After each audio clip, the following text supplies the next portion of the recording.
here outside of the Minuteman press box. I know it's really tough to think about it. I'm not always stuck in there, but I'm here with the concessions manager, Frankie Pardo, and I'm putting my money where my mouth is, and to be fair, brisket where my mouth is. And I'm gonna ask Frankie kind of about what this new revamped concession stand is looking like this year. How did it come about? Yeah, so about in February, March, Pat, our GM, came up to me and said, really want to lean into the barbecue this year. Yeah.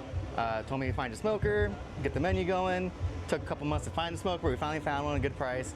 It's actually my first year using one like this, but finally got the hang of it. Yeah. So on the menu we have brisket, chopped brisket, pulled pork, mac and cheese, brisket burnt-in sausage, and a tri-tip sandwich. All those things that you just outlined sound like probably they would go on the top of my list of things that I would want to eat. I don't get to do it, but you get to make these things. Do you have a favorite item that you've put on the menu this summer? My tri-tip is my favorite item on the menu this summer. It takes the least amount of time to cook. Yeah. The pork butt and the brisket take about 12 to 18 hours depending on the day. But yeah, the tri-tip only takes about 2 hours, so that's always my favorite to do. And are you doing all of it on this smoker over here? I am, using nothing but wood. This thing looks like something that was built in like 1650, but you're telling me that this thing works and it cooks that meat to exactly how you want it. Yes, it is. I try to keep it around 250 degrees, 275, using nothing but post oak. Wow. And so people coming to the ballpark, say for the first time, they would come to, what stand would they go to find the brisket, the tri-tip, all those things? So as soon as you walk into the ballpark, you'll smell the smoke, you'll see the smoker, and then as soon as you take a left, you're right here. Fantastic. Right here, and on the other side, is it the same, pretty much the same thing? It's not. The other side is just our main concession, so almost everything's the same from last year. Fantastic. I mean, we got hot dogs, nachos, cheeseburgers, anything else that... we added a Philly cheesesteak this year, which I think is actually really good. Yeah, I mean, who doesn't love a Philly cheesesteak? Maybe people from New York? Maybe. Possibly. Is there anything else that you want to do for the future? Anything else that you want to add to this experience here on the concourse? Hopefully some more meats next year. I do like our barbecue sauce. It is award-winning technically. I did win an award last year for a Marion Berry barbecue sauce, so that's what we use this year. Let's not just glance over that. Tell me more about the award-winning barbecue sauce. I entered a barbecue competition last summer before our season started, and I won first place tri-tip and first place in ribs, and used our Marion Berry barbecue sauce, and that won first place as well. Wow, that's really what got me into going barbecue. And you're the head barbecue man here at this ballpark now. Frankie Pardo, our concessions manager. We were down here in the concourse. I've been talking about it all summer. Now we've finally shown it to you. Frankie, thanks for talking to me. I appreciate it. Come on down, get the tri-tip, the brisket, anything you want down here right as you come to the ballpark.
And ladies and gentlemen, at this time, if you are able, we ask that you please rise and remove your caps as we honor America with the singing of our national anthem. Tonight's anthem will be sung by Amber Burns. Twilight's last gleam.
of the world in color. When it comes time to paint, trust the experts at Sherwood-Williams, and Ryan's going to help paint the plate. Get it, Ryan. This is Ryan.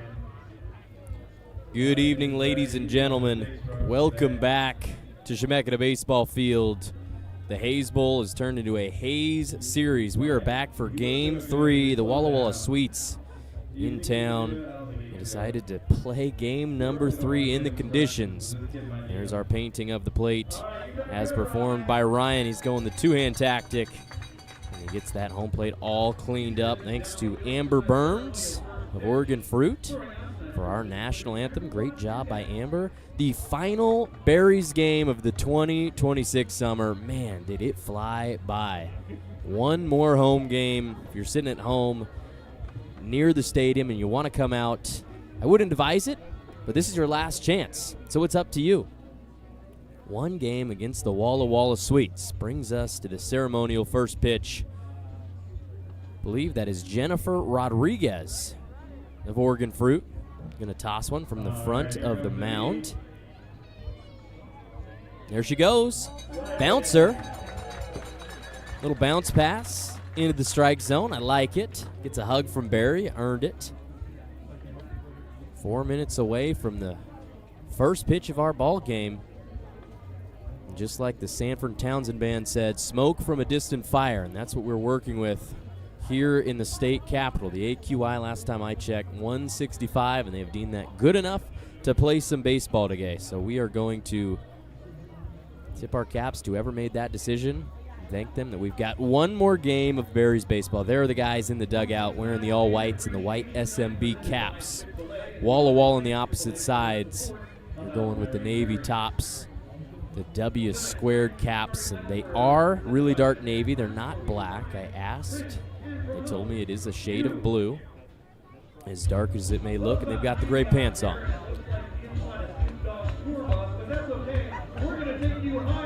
We can roll through what's going on in the WCL playoff picture with one game remaining. We're going to do so as the game progresses. PA announcer Bobby Merwin is going to run through the Berries starting lineup, and I will give you the Walla Walla Sweets starting lineup. Due up to bat first in the top of the first inning. Trevor T will be leading off, the third baseman, number 31. Behind him is Troy Osborne, the catcher, first appearance of the series, batting second. Sam Kane is in the 3 spot. He's the center fielder wearing number 21. Gaines Hassan, after a day off on Tuesday, he's back in the cleanup spot playing second base. Ethan Buckley is batting 5th, the first baseman, number 9. Bo Stinson is in the 6th spot, right fielder wearing number 36. Ronan Schofield, haven't seen him yet either. He's the left fielder batting 7th, batting 8th. Keegan Kelly, the shortstop wearing number 2. And last but not least is Logan Nakamura, the designated hitter wearing number 8. Those are your Walla Walla Sweets. Dropped the game yesterday to even up the series. They won game 1 7-4. The Berries, it was a really weird one last night. We started the game, the AQI was high, and we deemed after 4.5 innings, conditions not safe enough to keep playing. So the Berries get the win 6-2. I'll run through what happened there. Berries scored first. Bottom of the first inning in the Hayes. Dami Katana on RBI single brought home Alkai Ruja-Waiau to go at 1-0. Walla Walla did not wait for long. They tied the game in the next frame. Kyler Bittner, fielder's choice. Ground ball up the middle. The Berries couldn't get it out. Sam Kane scored from third. It was 1-1 until the third inning when Danny Weidman led off the bottom half with a double to left center field. He moved to third on a balk. And Alkai Ruja-Waiau, deep sacrifice fly to the warning track in dead center. Scored Weidman from third. That gave the Bears a 2-1 lead. Tyler Dunning, the next at-bat, singled. And Sawyer Nelson, RBI triple to right center field. Motored all the way around the bases. Sitting pretty, 3-1 lead. And Matthew Major followed him up. 2-run blast to left field to put the Berries up for 5-1. Both teams would score in the fourth inning. It was Cole Hansen coming home from third base on a wild pitch to give Marion a 6-2 lead after 3 outs in the top of the 5th. The AQI ranged up near 180. Was deemed too unhealthy to keep going. The Berries escape after 4.5 with their 20th win of the summer. That's where they sit, 20-33, 7th place out of 8 teams in the South, trying to stay there. Starting pitcher tonight for your Marion Berries. How about Joseph Moreno, a guy that we've seen already in the series, came in relief game 1, pitched the 7th and 8th innings. First start of the summer for Joseph. I got to talk to him after game 1 as well, and we'll talk more about his journey after this first pitch. He steps off. I don't think the pitch calling device was working. He points at his cap. He comes set. Kicks and deals. First pitch is a strike in the zone. 0-1. 6:45 p.m. right on time. August 5th, a Wednesday. Last chance to watch Berries baseball in the year of 2026. The 0-1 offering is fouled away by the leadoff man, Trevor T. He's been in the lineup all 3 games in this series. The third baseman is going to be a redshirt sophomore at Colorado Mesa. Last night 0 for 1 on 3 plate appearances, a walk, hit by pitch, and a ground out. Down 0-2. Here comes Moreno. High outside, off speed. Doesn't find the zone. That's a new catcher. It's been Nolan Rowe for what feels like 3 weeks. That's Cole Hansen wearing number 28, sitting behind the dish. West Salem kid. Back for year 2 with Marion. 1-2 offering. Drops down into the strike zone. Ring him up. Great start to the game for Joseph Moreno. 4 pitches, 3 strikes. Backwards K on Trevor T, and we've got 1 down. Fan Appreciation Night. Presented by Chick-Fil-A, Kaiser, and Kubler. Thanks to all the fans who make this thing happen. Can't do it without you at home, everybody in the stands. Man, was not expecting this turnout in the smoke. Swing and a miss on the 12-6 curve. Drops down out of the way of the bat of Troy Osborne. Starting catcher for game 3 from Grants Pass. Playing his college ball at the University of Portland. Osborne's 26th game of the summer. Offers at the 0-1, fouls it back against the screen. Moreno ahead again. Osborne comes in batting .289. He's got 24 hits, 14 runs batted in, 6 doubles, and a home run. Waits the 0-2. Here it comes. Bounces to the plate. Kept in front by Hansen. 1 ball, 2 strikes.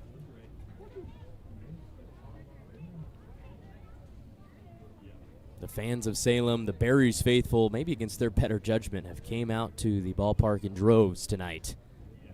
Excited to see the attendance number. 1-2 pitch. Grounder to short. That's Tyler Dunning. Charges it. Flicks it on over to first base, and Jake Dodge snares it. That's 2 away. Middle infield is swapped tonight. Sawyer Nelson moves from short to second. Dunning from second to short.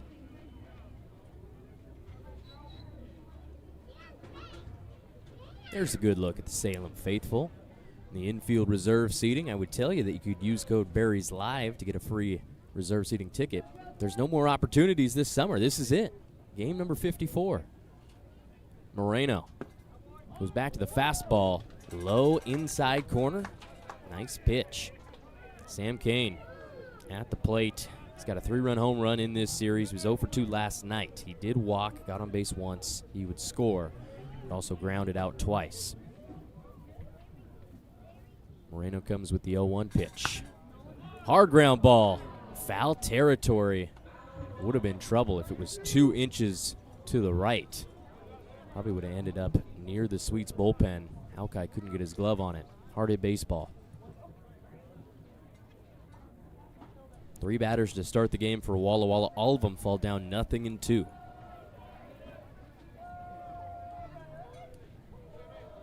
How will Moreno attack Kane here? The Southpaw standing 6'4", 185 pounds. Heads to the plate. Swing and a miss. Drop third. Hansen picks it up. Fires down to first base, and what an inning for Marion to start things off. 3 up, 3 down, top of the first. No runs relented.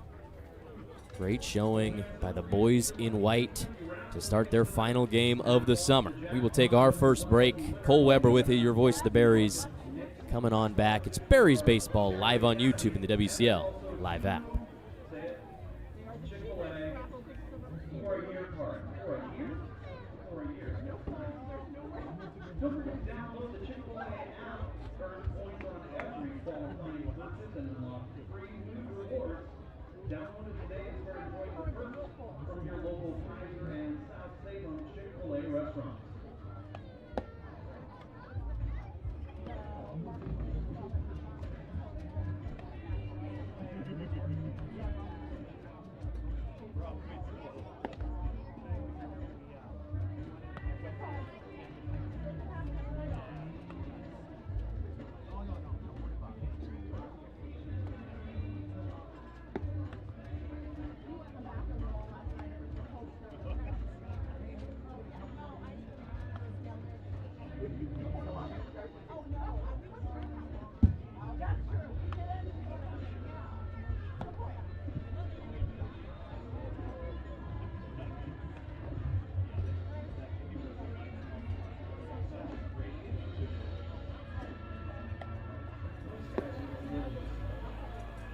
Welcome back, friends.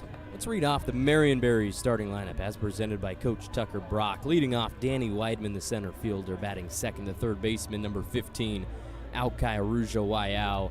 Tyler Dunning back to his familiar spot at shortstop, batting third. Jake Dodge, the cleanup man. What could be his last game with the Berries? First baseman wearing number 20. Batting fifth, Sawyer Nelson, the second baseman. Behind him is Matthew Major, batting sixth. Playing right field. Nolan Rowe gets to stand up tonight. He'll be the DH after 9 games in a row catching, batting seventh. Cole Hansen batting eighth. He's the catcher wearing number 28. And batting ninth, Noah Scher, the left fielder. On the mound for the Sweets. Team tied with the best record in the WCL South. That's Duncan Boss. Great name. Goes into the windup. The lefty comes in with a fastball pumped down the middle of the strike zone, 87 miles per hour. Duncan Boss, hailing from Bainbridge Island, Washington. Comes with the 0-1.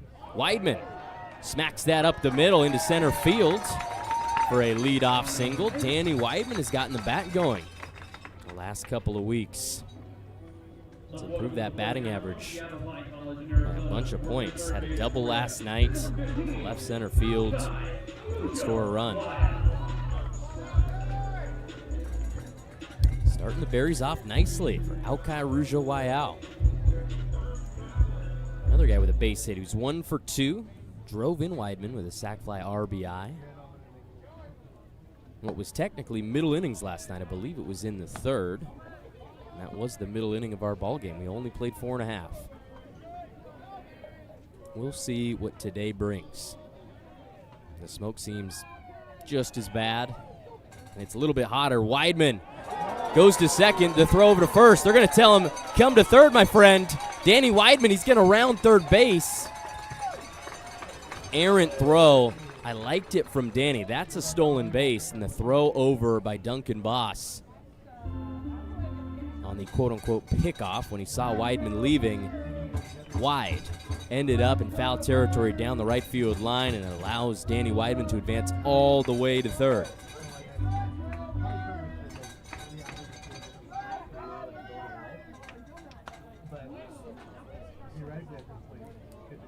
Alkai fouls it back to even the count 1-1. There's Danny talking to Coach Brock with the oven mitt on his left hand. He's got the Butler Community College helmet on. Got over 400 for them in the spring. Another foul ball by Alkai. Araujo-Wayao also going the JUCO route, playing at Yavapai. But he is really excited to get back to the D1 level after committing to the University of Hawaii out of high school. 1-2 pitch from Boss. Liner up the middle. Alkai tosses the bat. Nice base knock to bring home Danny Weidman. 2 batters to start the game for Marion, 2 base hits and a run. That's how you start game 3 of a series, a rubber match.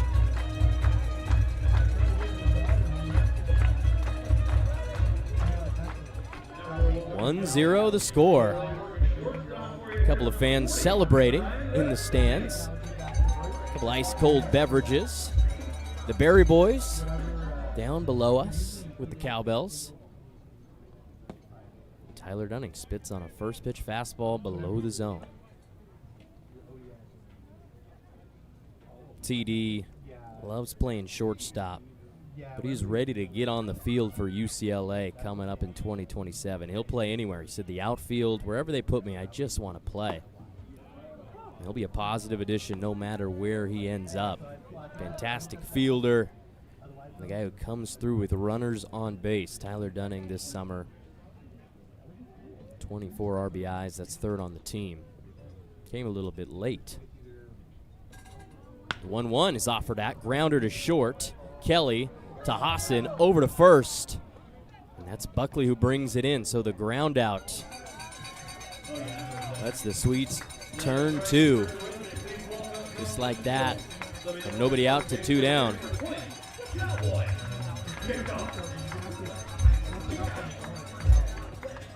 Brings us to Jake Dodge.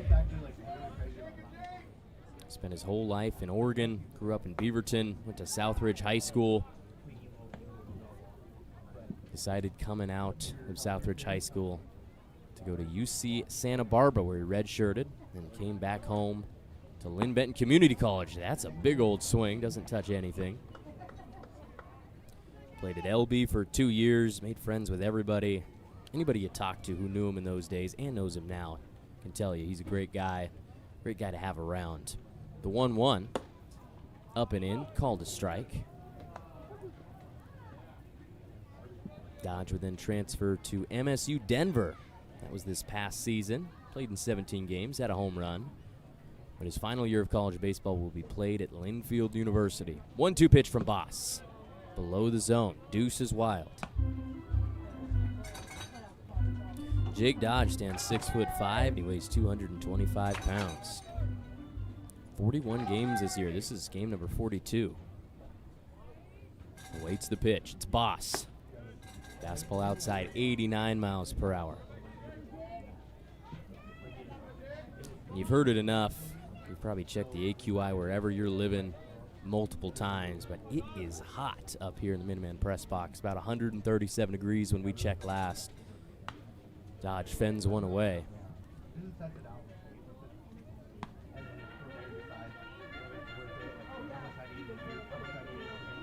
Official temperature in Salem, 89. Feels like 92 with all that heat being trapped in the smoke and the smog. Full count pitch inside. Jake Dodge works a walk to keep the inning alive. And there's a former teammate, Ethan Buckley, 2 former Roadrunners standing next to each other at first base with 2 down. Sawyer Nelson, second night in a row, batting in the 5th spot. And takes one off the ribs. So not a walk.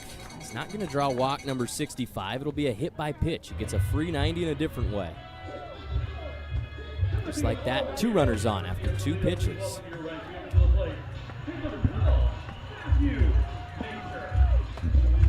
And if there's one guy still on this Berries roster that you don't want to see at the plate with runners on base, it's probably this guy right here. Matthew Major from Troy, Ohio, going to Toledo. 2-run bomb last night. You saw it. Got out in a hurry. Left like it was being chased. 106 off the bat. 2-run home run. Takes a fastball below the zone to start the at-bat. 1-0. Matthew Major 2 for 6 in the series with a homer, a single, 2 RBIs, and a hit by pitch. Leads the team by far in plunks, 18 of them. 1-0 from Boss. Misses outside. No. Oh, my goodness. just a bit in the zone, I guess. Counts even. Duncan Boss making his first start of the summer for Walla Walla, second game pitched. He had thrown 1 inning before this, gave up an earned run, a hit, struck out 2. Goes back to the outside fastball. This one finds the zone for sure. I can tell you that was a strike. I don't know about the last one. It's up to Clayton Kellogg, though, behind the dish tonight, switching back to the Game 1 roles. Jacob Fisher is on the bases. Fan Appreciation Night. We thank you for tuning in. Long look to the play by Duncan Boss before he comes set. Off the foot of Major. Really let loose. Smiled to his catcher. Made it a little harder on himself. Bases juiced.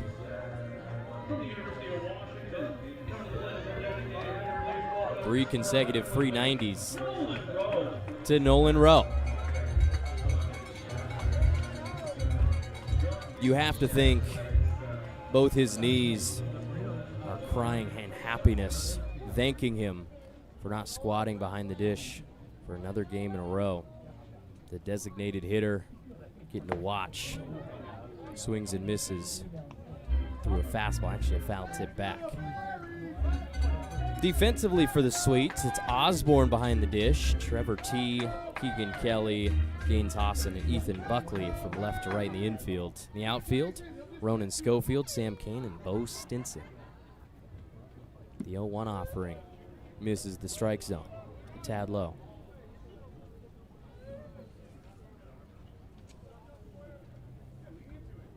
Nolan Rowe in the series, 2 hits, a double, and a single. He's also walked. 500 on base percentage against the Sweets. Swings at the 1-1, fly ball to left field. Schofield will bring it in. Nice little poke. Too bad it was right to the left fielder, and with bases loaded, Berries can't get another run. They leave 3 guys out there. They did score to take the lead after the first inning off of 2 hits.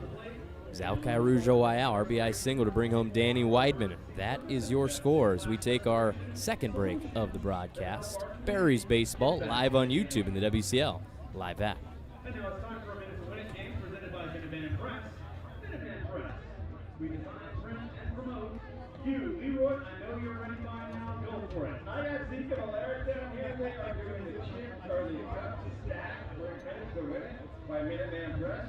Whoever gets the higher stack by the end wins. So you have to stack them up tall. Ready, set, go! Here we go. They're going. We got one level. They have ideas. They have plans, architecture, and use. All right. We got 2 levels over here. Alaric's going big. There we go. We got 2 levels on Alaric's side. We got 3 levels. We're doing it with 3 levels. Let's see, whoever gets the 5 levels first. I'm not partial to tie-dye. Zeke wins. Give it up for Alaric and Zeke. That's the minute game. Brought by Minuteman Press. If you have a band that And what we learned doing research between these last 2 games, after the win last night by Corvallis, it effectively made this game right here meaningless. But shh, don't tell anybody. Walla Walla Sweets, with a 31-22 record, tied for first place in the WCL South, are locked into the number 3 seed. And I'll tell you why. The Ridgefield Raptors, they win in the first half. They were 20-7 after the first 27 games. They clinched the number 1 seed in the South, winning the first half. Corvallis Knights have won the second half already, and that clinched them the 2nd seed. So it doesn't matter overall record. So we see a chopper to Alki, ranges over to get it, makes the throw to Jake Dodge. 1 pitch, 5-3 ground out to start the 2nd inning. That was Gaines Hassan quickly coming and going. The Sweets locked into that number 3 seed. Even if they end up with the best overall record, what a time that would be. Ridgefield 30-23, the Knights 31-22. There is a situation where with the Raptors win tonight against Corvallis and a Berries win over the Sweets, all three teams at the top would be 31-23. Joseph Moreno's outside fastball is called a strike. Comes in at 89 on the gun. First round of the playoffs in the South is set as Moreno misses to even the count. Ridgefield will take on the Portland Pickles, who are locked into the 4 spot. Corvallis and Walla Walla will be the 2 versus 3 matchup. Ridgefield the 1 seed, Corvallis the 2 seed. Each playoff series in the first round is best of 3 as Ethan Buckley goes to a knee to foul that one off. 1 ball, 2 strikes. The lower seed will host game 1, and the higher seed will take the next 2 if need be. If you remember all the way back to the summer of 2025, the Berries made the playoffs. They hosted the number 1 seed Portland Pickles here in August. As Ethan Buckley swings and misses, Moreno elects to go with the heat, pumps it by him. Another strikeout for Moreno. We've got 2 down. Bo Stinson's next, alone on the diamond. Nobody on base. 2 guys out. Here's where the overall record comes into play, and I think it should factor in more, but again, I'm not part of the management of the West Coast League. So Moreno goes to the curveball, 69 miles per hour. Too far inside. After the culmination of the first round, the teams will be reseeded. So say the Sweets were to beat the Corvallis Knights and they end up with a better record than Ridgefield. They would then be the higher seed in the second round and would host that next game. It's just 1 game in the quote-unquote divisional round. So that's a big help. The championship game between the winner of the South and the winner of the North, also just 1 game. Here's the 2-0. Fastball. Finds the strike zone. 2 balls, 1 strike. That's Bo Stinson. Senior, Lewis Clark State, 5'9", 205 pounds. Went to Mountainside. Moreno steps off. He's from SoCal, West Covina specifically. Went to South Hills High School. Teammates with Daniel Camus, who's already left this summer. Liner over the head of Sawyer Nelson, no. Snags that one back from the stratosphere. Sawyer Nelson gets up off the ground and makes the catch. So the defense is the headliner through 2 innings for the Berries. They have not given up a run. They've got a 1-0 lead, trying to add to it after this break. Going to the bottom of the second, live on YouTube and the WCL Live app. This is Marion Berries Baseball. Think about Christmas. Be sure to check out one of our 5 different concession locations for a variety of ballpark classics and so much more. And as always, as a reminder, please be aware that baseballs and bats may leave the playing area at any time. Fans are encouraged to remain alert at all times. And an extra note, please keep your kids out of the construction area. Thank you so much.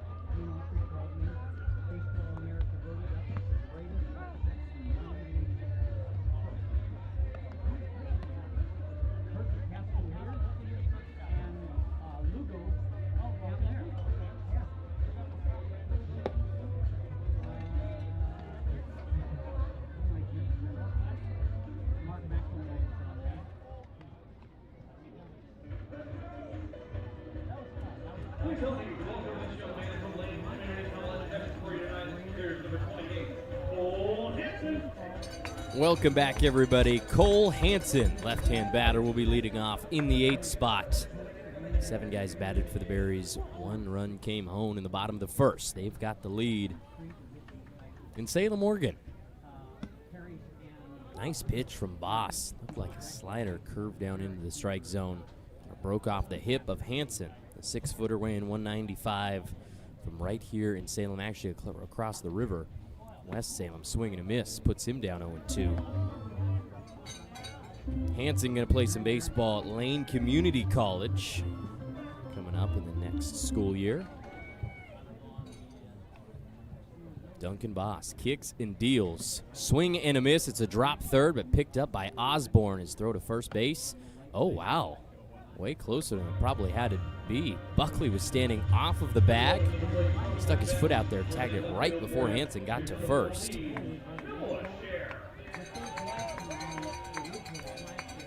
Three-pitch strikeout to start the bottom of the second inning for Duncan Boss. First summer with Walla Walla. He actually pitched against the Berries last year for the Dub C Fish Sticks. That's where he played. He was a 3-time first-team outfielder in the Olympic League for Bainbridge High School. And if Bainbridge High School and Bainbridge Island, Washington sound familiar, if you remember back to Brecken Hadley, Berries catcher last summer, that's where he played his high school baseball and grew up. High school teammates with Duncan Boss. Quick 0-2 to Noah Scher in the 9 spot for the third night in a row. He was 1 for 2 yesterday. Bloop single down the right field line and a line out to second base. 0-2 pitch. Close but no cigar in the dirt. Tried to get Scher to chase.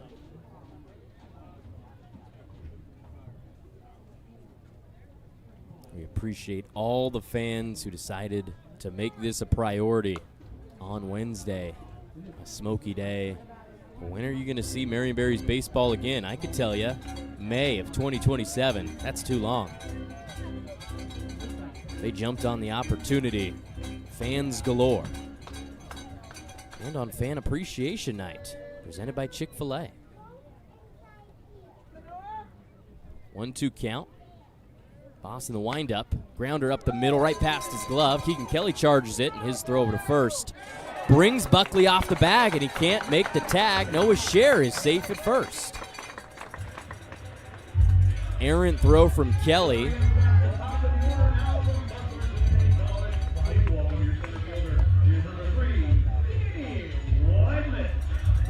That means an error.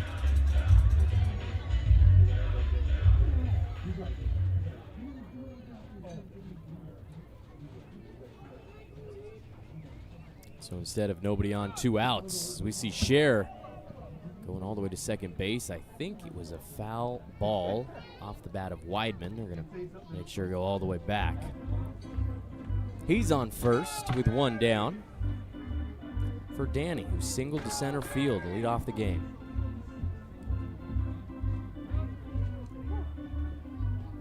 Another positive presence at the ballpark. Danny Weidman from West Lynn. Wow, great effort by Troy Osborne. Belly flopping to keep that pitch from hitting the backstop.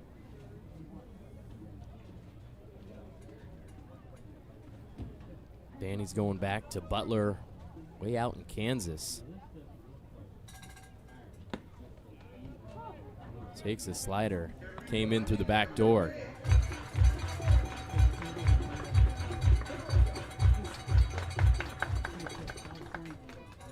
Danny spent last fall at the University of Oregon before being let go. And he used the spring as an opportunity to prove himself. That's a hard hit line drive that's knocked down by the netting. He was headed toward the left field picnic deck and the fun zone, both packed.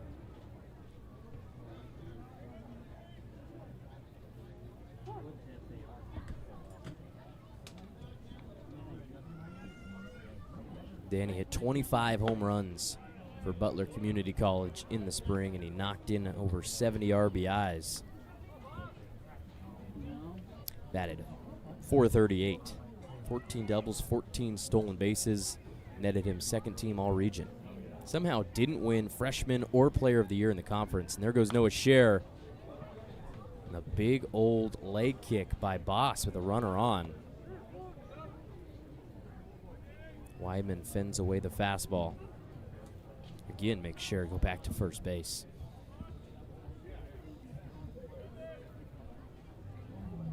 It's a very competitive JUCO conference, Kansas Jayhawk Community College Conference. Weidman, high bouncer, rolls foul.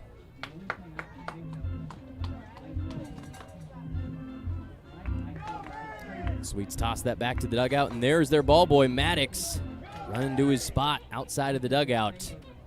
It's been almost every home game for Walla Walla this summer, and he decided to make the trip from southeastern Washington. They were so excited to see him when he showed up to the ballpark on Monday. Changeup misses out. We got a full count, 3-2.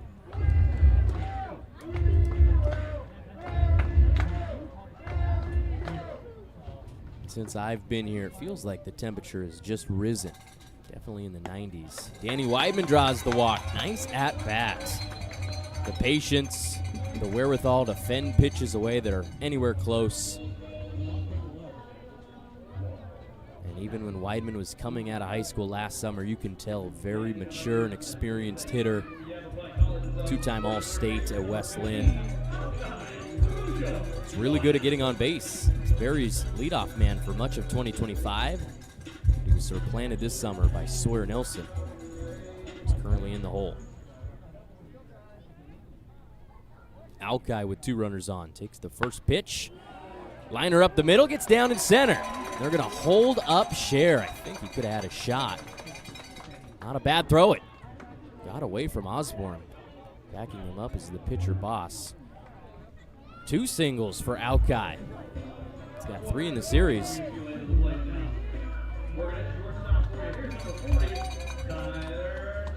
He's been hot as of late. 4 hits on Sunday in Bend.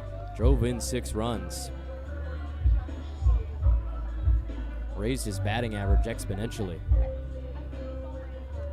The guys are there for Tyler Dunning. Grounded into a double play in the first inning. Let's see what he can do.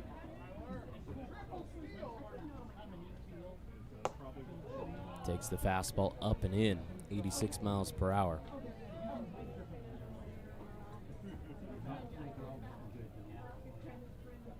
Tyler Dunning, a 2025 graduate of J. Sarah Catholic.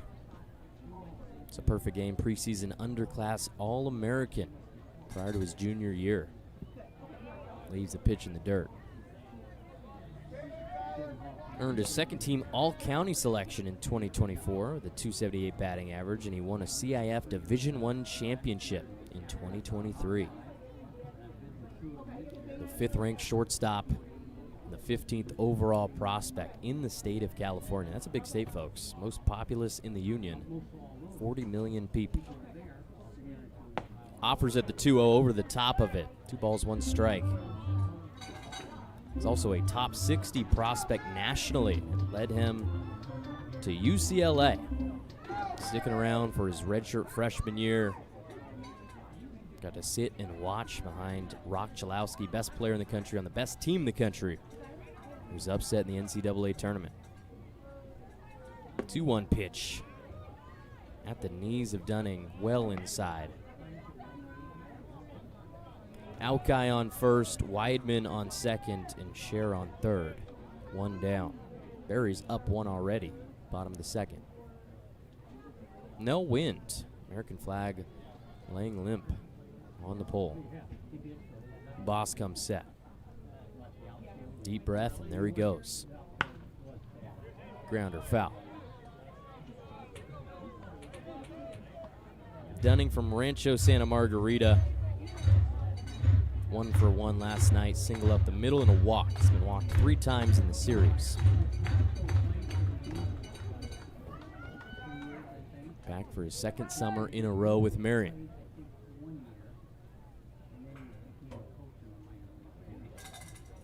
The pitch.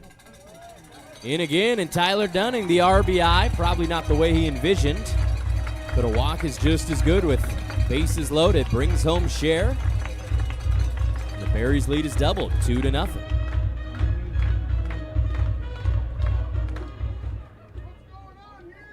Out of the dugout comes the pitching coach, Corey Keir.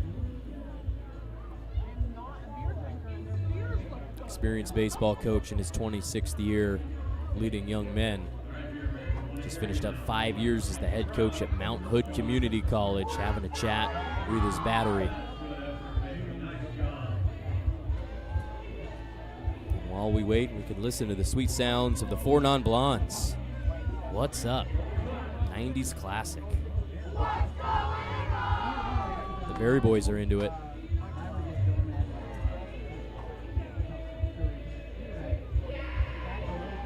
So is Leroy.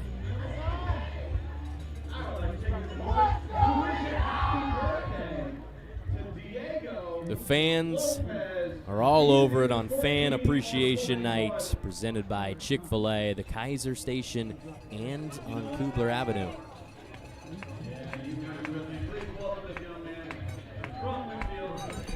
Two separate Chick-fil-A's putting their heads together to bring you a positive experience on a negative-looking day.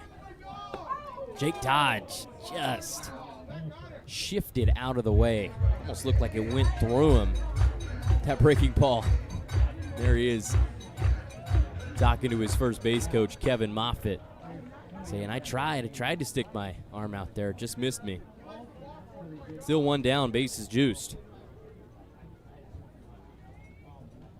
1-0 offering.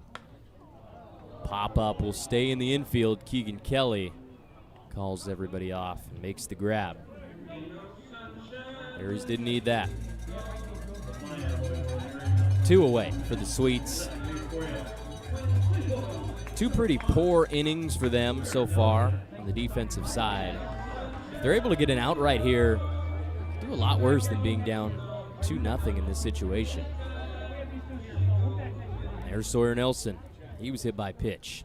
His first plate appearance. Leaves that fastball way outside.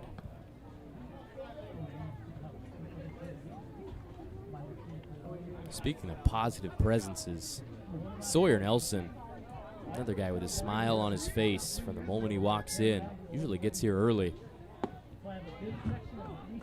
Frozen by the slider, bending into the strike zone. Sawyer will be taking his talents to Loyola Marymount in the fall, joining Andrew Moon and Alex Chavez, 2 former Berries. Grounder up the middle. Does it have the pace?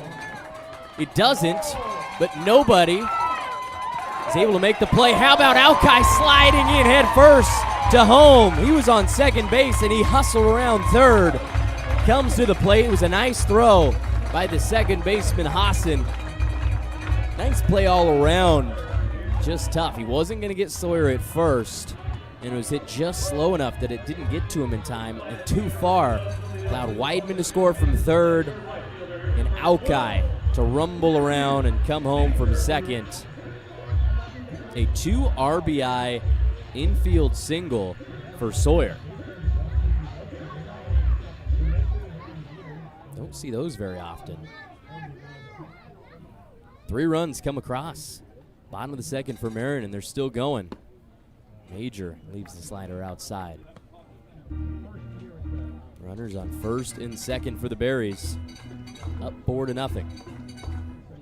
Trying to win their first series since late June. It's back against the Portland Pickles.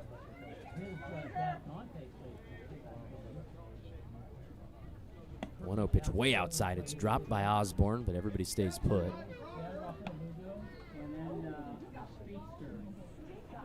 Dunning in scoring position after his RBI walk. 2 down. Major was hit by pitch in the first inning. Bears are getting their hacks early in this game.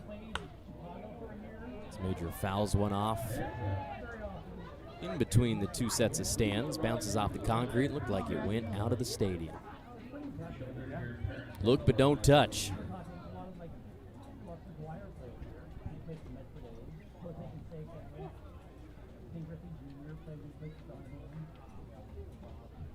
Boss comes set. 2 balls, 1 strike. Kicks and deals. Below the strike zone. Major way ahead. He stands 6'2", 210 pounds, and after the 4.5 inning win last night, he and a couple of friends, Alki and Tyler, decided to go get a lift in at Planet Fitness. The night was not over. He swings and misses. Probably should have taken that pitch. Fastball jammed him up. It's full count. 2 outs. Bottom of the second inning, Berries up 4. Fans, we appreciate you for tuning in. Stick around. Payoff pitch from Boss. Hits the hands of Major. They'll put him on first base. He's smiling to the dugout.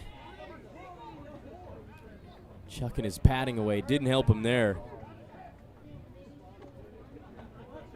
Got him right in the fingers. Doesn't look to be too phased. Tucker Brock started the jog over to first. Major says, I'm fine. Brock does the loop, goes back to third base, and we will see a pitching change. Duncan Boss just hit his 3rd batter of the game. He's given up 4 runs, 4 hits. The bases are loaded with 2 down. Inning's not over. Who is that coming out of the bullpen?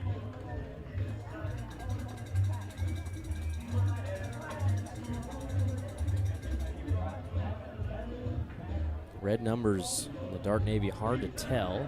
Definitely a 3 in the front. I believe it's the new guy, Donovan Jackson.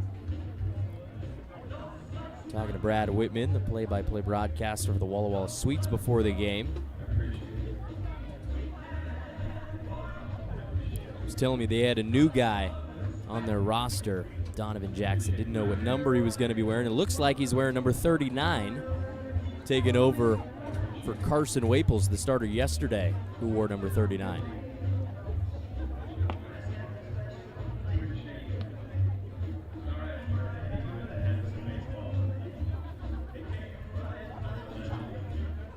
We're going to take a quick break on the broadcast, let Donovan get all warmed up, and come on back. Berries Baseball live on YouTube and the WCL live app.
Donovan Jackson, the big righty on the bump, put into a really between a rock and a hard place.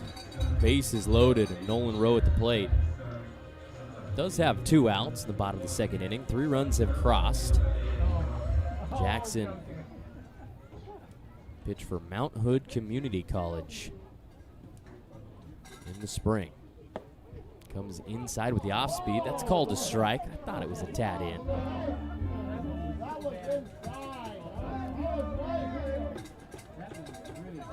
Fans thought it was inside as well. Jackson, 6'5", 210, from Churchill High School in Eugene.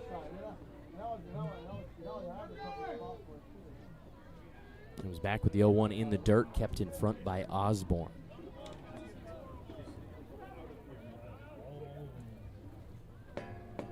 Jackson started 9 games for Mount Hood in the spring, pitched in 13, at a 3-5 record and a 3.79 ERA, 40 innings. It's 1-1 pitch is a curveball. Falls down into the strike zone. 1 ball, 2 strikes to Rowe, the pride of Poulsbo. Flew out to left field with bases loaded in the last inning. Get some redemption here. 2-strike payoff pitch. Whoa, how about that one? Way behind the head of Rowe, sliding in safe to home, is Tyler Dunning. I think he was trying to go with the curveball, and it rocketed to the right out of his hand.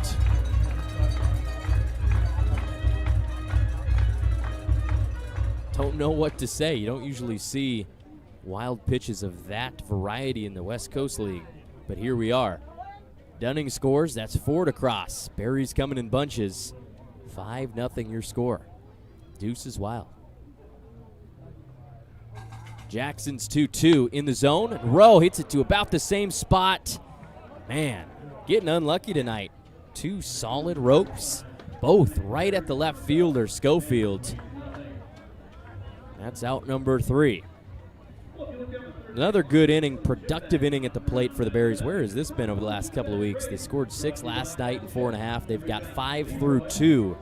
Game 3 of this series. They're up 5-0. And we will head to a short break. Live on YouTube in the WCL Live app. It's Marion Berries Baseball. Coming right back after this.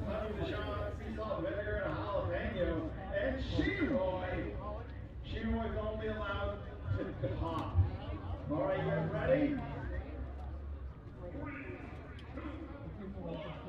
Go! Now, it is jalapeno and she was going to be a berry. Here's the shot.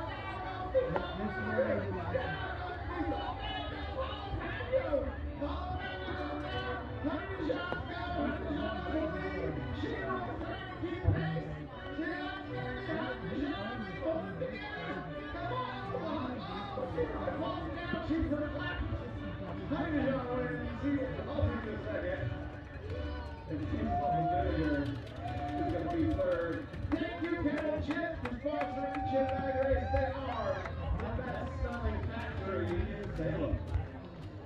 Oh, I did see that. Okay, that's what it was for? Okay. Oh, wow. There's no way I can make it. Yeah.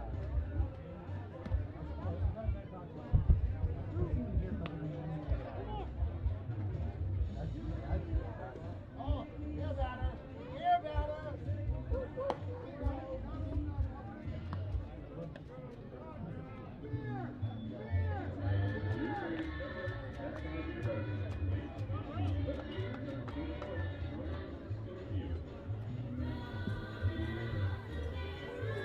We've got a substitution to start the top of the third. Defensively for Marion, that is not Jake Dodge. That is Damian Catano coming in the game at first base. Dodge goes out. I think he was nursing some kind of ankle tweak. Not sure the severity. Better safe than sorry. Fly ball out to right. Matthew Major has a beat on it and makes the catch. That was Ronan Schofield. Saw one pitch that he liked. Flies out to right field.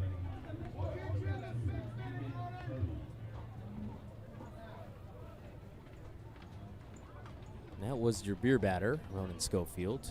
Quickly goes back to the dugout. Safe for now from the calls of the Berries Crazies.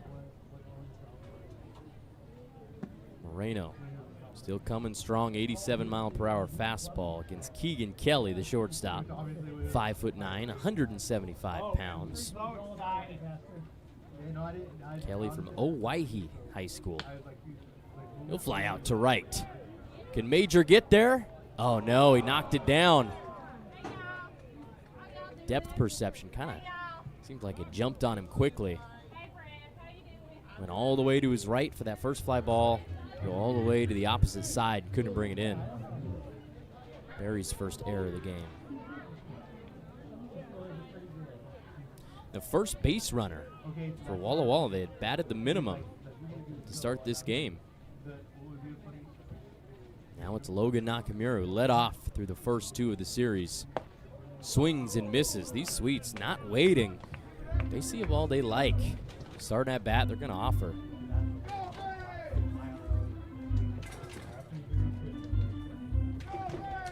Best season the Sweets have had since 2019. And 5 straight years without making the playoffs. But they are back. Going to be the 3 seed, taking on the Corvallis Knights coming up on Friday. Going to have a travel day tomorrow, day of rest. And they will be at home to host the Knights for game 1 of that series. Then we'll head back in this direction, the Willamette Valley. Take on the Knights, at least for 1 game. Throw over to first by Moreno. Sliding back safe is Kelly.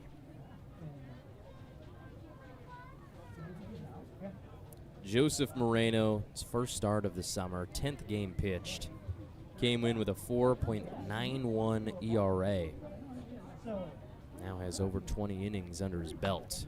Goes back to the fastball, which is flown out toward the parking lot and actually ends up in the bed of a truck. How about that?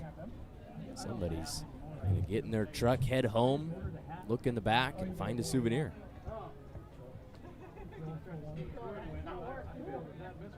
Moreno with the 1-2. Foul ball and a flying bat. Both the ball and the bat carry him off the backstop.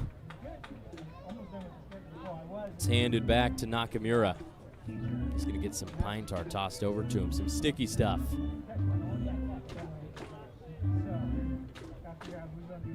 Still a 1-2 count.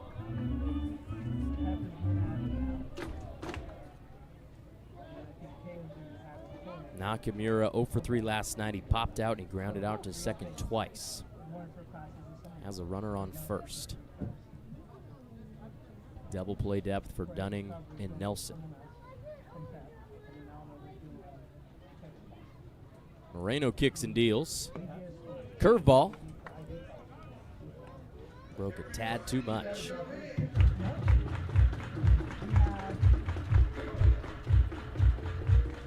Moreno struck out 17, walked 8 on the season. Draws another foul ball. Nakamura doing the Bee Gees proud.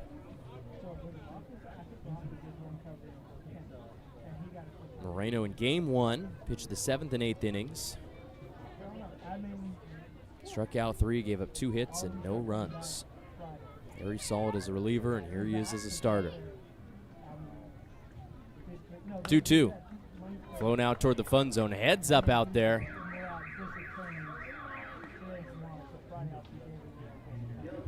Moreno spent his freshman year at St. Mary's.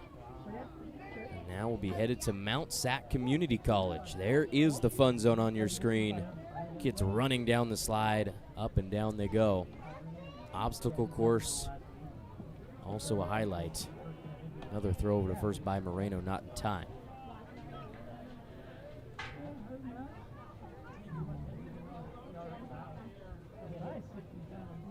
Moreno pitched 11 games for the Gales in the spring. 17 innings, struck out 17.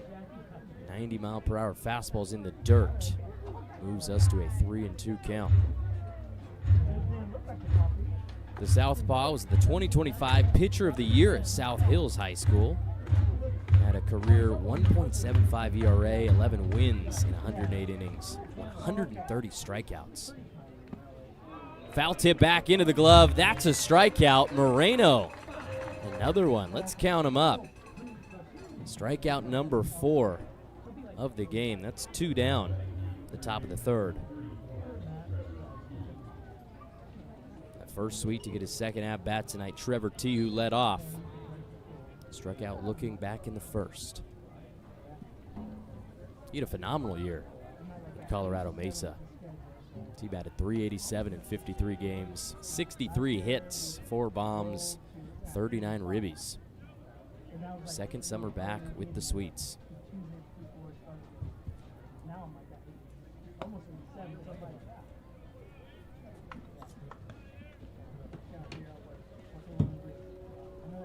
Both these squads at one point expansion teams in the West Coast League, marrying a lot sooner than Walla Walla. They came in last year. Walla Walla first season was 2010. It was a young WCL, only a half decade in. Grounder over to third. It's Alki. He'll elect to go to first with the baseball. And his throw is in line and on time. Damian Catano, the new first baseman, gloves it. And that is 3 down. First, Walla Walla base runner, all for naught. Don't do anything with it, leave him on base. So through 2.5, Marion 5, Walla Walla nothing. See if the Berries can add to this lead after the break. Marion Berries baseball live on YouTube in the WCL live app.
We had the Macarena in between innings in the third. Berry and a couple of fans performing it out in front of the Walla Walla dugout.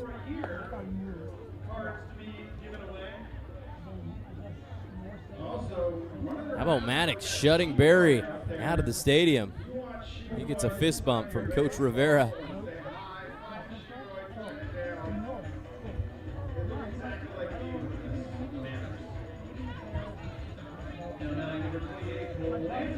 Our mascot Berry. Haven't seen Dingle in a while.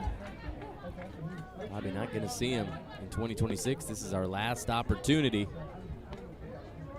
Final game. The Berries could not continue. It was a phenomenal start to the franchise history. They made the playoffs in year one. Can't replicate it in year two. 20-33, but trying to end the season on a high note. One last night, trying to win their final series, win 2 in a row, win 3 of their last 4. In a good spot right now, as Cole Hansen leads off the bottom of the third. He's in a 2-1 count against Donovan Jackson, the big righty from Mount Hood Community College. Goes again to the off-speed, catches the zone.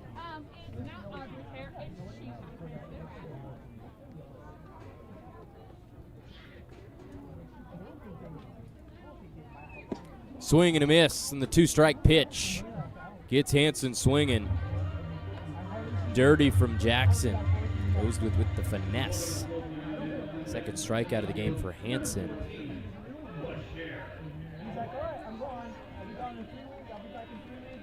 We've talked about the WCL South playoff outlook, but how about the North? You might be wondering. Seen a couple North teams come to the ballpark this summer. As Jackson goes with the fastball in the zone against Noah Scher. Port Angeles came to town, first series of the summer. Marion would take it 2-1. That one win for the lefties, one of their 11 they have, 11-42 as of today. Season 2 remember in Port Angeles. Bellingham Bells also came to town. That was last week, and they put a whooping on your Berries. Swept them. Dominant fashion. Hard hit ground ball to short. Snagged by Kelly. He drops it on the transfer. Baseball hit hard enough.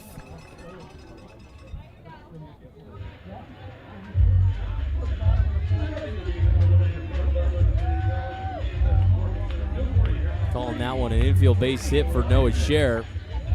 Cooper Kripe, our official scorekeeper, said he would have beat it out. I believe him.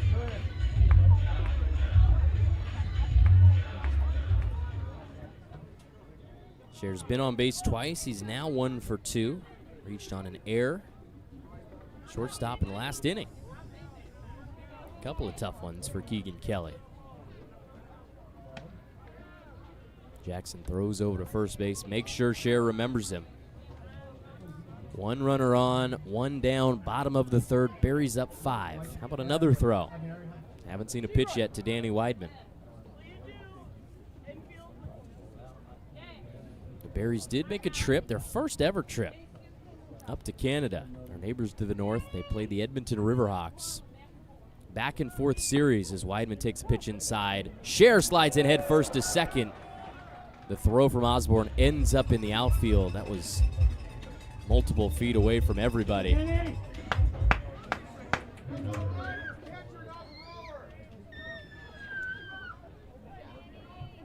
Weidman looked back up to the press box. I think that might have been called a strike. We'll let you know after we know for sure. Jackson set, long look back to second base and heads to the plate. Weidman will pop up. Buckley catches it in foul territory. Scher stays at second base, so it didn't matter what the count was. The pop out by Weidman means 2 away for Walla Walla.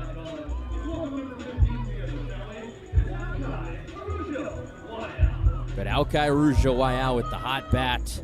He's found barrel twice. 2 singles, both up the middle.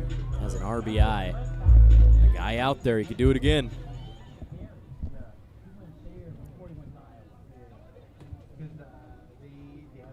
First matchup with Donovan Jackson.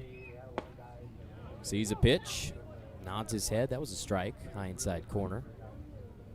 That Edmonton series, getting off a plane, long plane ride and a long bus ride. Berries actually flew into Calgary.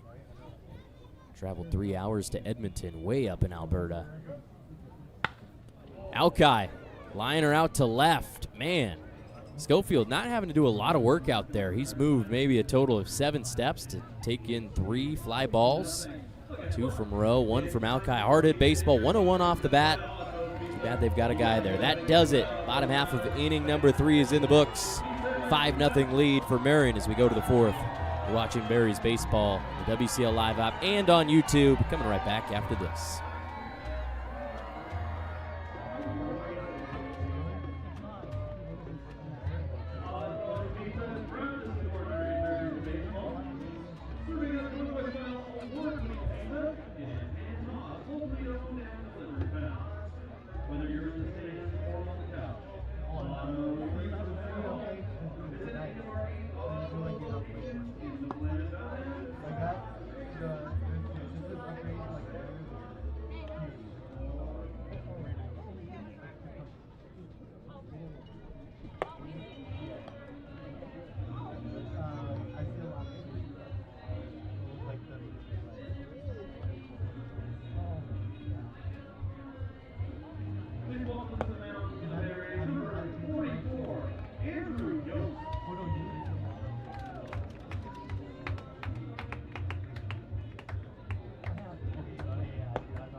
Welcome back, ladies and gentlemen, and Ross Day in the comments. Yes, sir, I can see you. Not all the time, but I've got you up.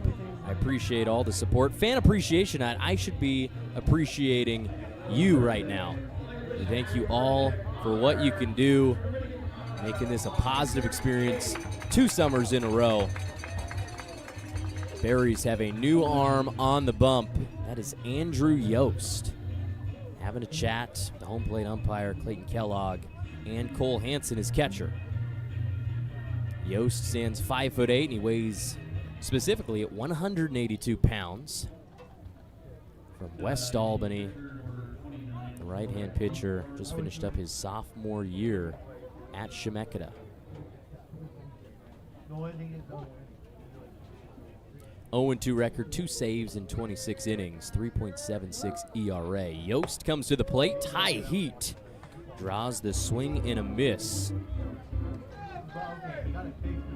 That is Troy Osborne leading off the inning.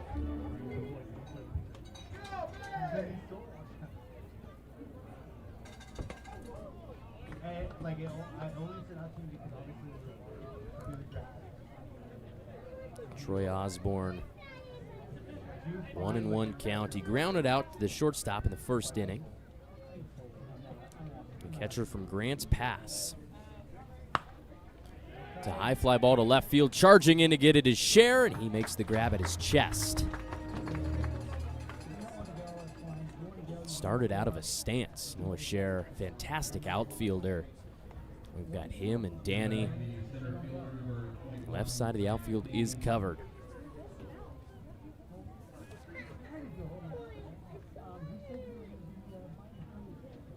One away to start the 4th inning. Yost goes back to the fastball, 88 miles per hour.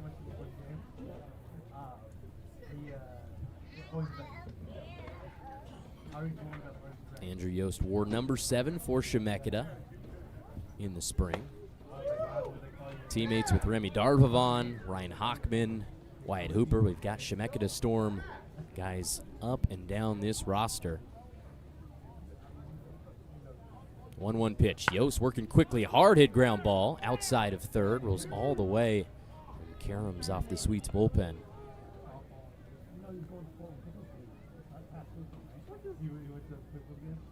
I believe Andrew Yost will be headed to Western Oregon for his next year of college baseball. 2 years of eligibility left. High pop fly in foul territory. I believe that's going to come down on the roof. If not, it's going to be at the concession stands behind us. And if you're watching from home, you missed the chance to come on out and enjoy the tri-tip, the brisket, the pork for the last time this summer. Frankie chefing it up behind us. We also gave thanks to our host families in pregame tonight. There's one of them, the father to Luke Emanuel, our owner. Housed a couple of berries this summer. Unsung heroes of summer baseball. 2-2 pitch. Wild gets away from Hansen.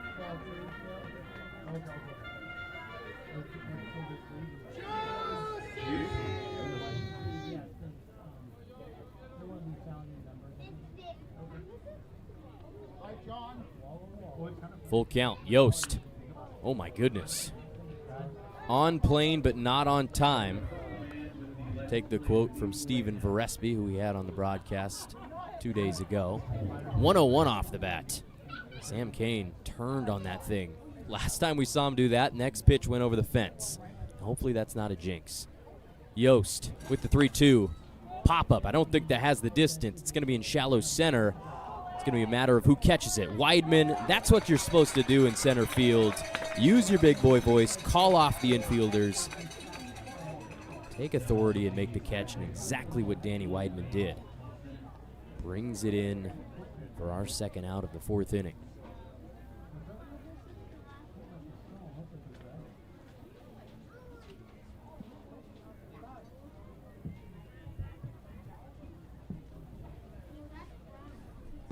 Swing and a miss to start the at-bat from Gaines Hassan. Started at first in game one of the series. He was 0 for 4 with 2 flyouts, a ground out, and a strikeout. He's back for game 3 after a day off, playing second base. Ropes one into left, and it will get down in front of Noah Scher. And ladies and gentlemen, that's the first Walla Walla base hit of the ball game. So the no-hitter is done. Combined no-hitter. Last 3 2/3 for Marion between Joseph Moreno, who had himself a day, didn't give up a hit, didn't give up a run, struck out a handful. Nice way to end off the summer for the Southpaw. Being relieved by Andrew Yost.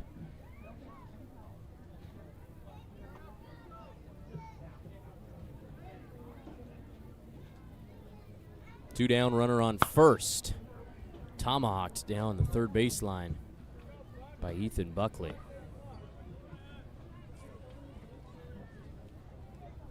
Buckley from Cape Town, South Africa.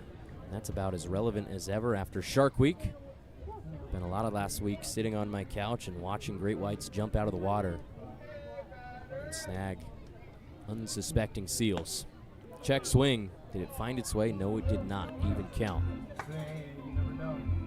South Africa, the very tip, and that's where you go to watch great whites breach. Throw over to first by Yost. Hassan's in safe.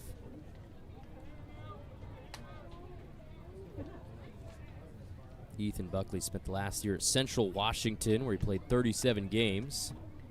Batted .352, first team all GNAC in 2026, behind the dish.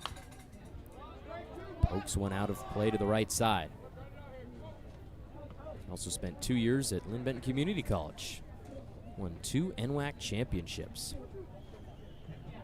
There was another year in between. 2025, he was a Gonzaga Bulldog. Played in 5 games, had 3 at-bats. Our hearts go out to Spokane, where the Fires are raging. Yost kicks and deals. His off-speed misses outside, kept in front by Hansen. Deuce is wild, a runner on first. Top of the fourth, still no runs have crossed for the Sweets, down 5. This game does not matter for the first round of the playoffs, but it can for the second round, depending on if they have a better record than the Knights or the Raptors. Here comes the 2-2. Check swing inside. They say it hit him. They say it glanced off the forearm of Ethan Buckley. That was close to the strike zone, too. After 2 outs to start the inning, it's 2 base runners for Walla Walla. With the sweet, sweet tones of Cole Weber as commentary? 2 down, 2 runners on. Sweet, sweet young man with a very nice voice. How about Bo Stinson in the box? Stand right here and put your voice up so you can hear him. Fastball from Yost above the zone, and I can hear Leroy Furwood saying what sound like nice things. I'm going to let him keep talking. Yost comes set, heads to the dish, misses again. Bo Stinson lined out to second base in the second inning. That's his lone at bat. He was 1 for 1 last night with a single and a walk. Stinson played 49 games for the Warriors of Lewis Clark State. Only started 7 of them, had 5 hits, 2 of them home runs, 1 a double. So out of the 5 base hits in 49 games, 3 were for extra bases. Drove in 5 runs. Played 2 years at Pierce College. Before that, first team All-League. Was an All-League football player as well at Mountainside High School. Comes from a baseball playing lineage. His father pitched for the White Sox in their minor league organization, and his grandfather, Bob, catcher for the Mariners, Bob Stinson. 3-1 from Yost. Drops down into the strike zone. Full count. Yost not going away. Cowbells coming alive. Can Yost win the battle? He comes set in a deep breath. The pitch. Above the strike zone. After 2 straight outs to start the inning, Walla Walla has loaded the bases.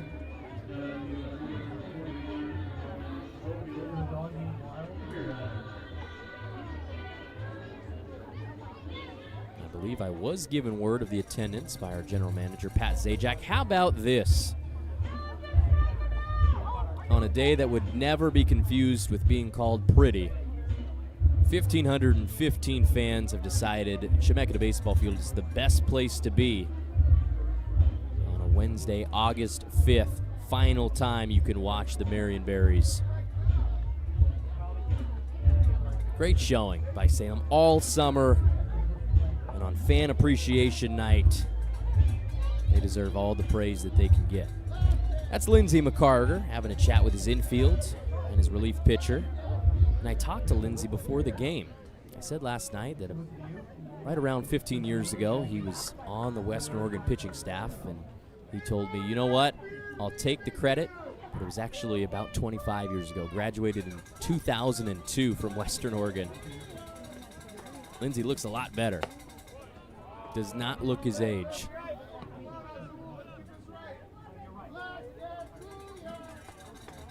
First pitch, a ball to Ronan Schofield. Just the second pitch he's seen. He flew out to right first time he was up. The fastball catches the outer half of the strike zone to even the count.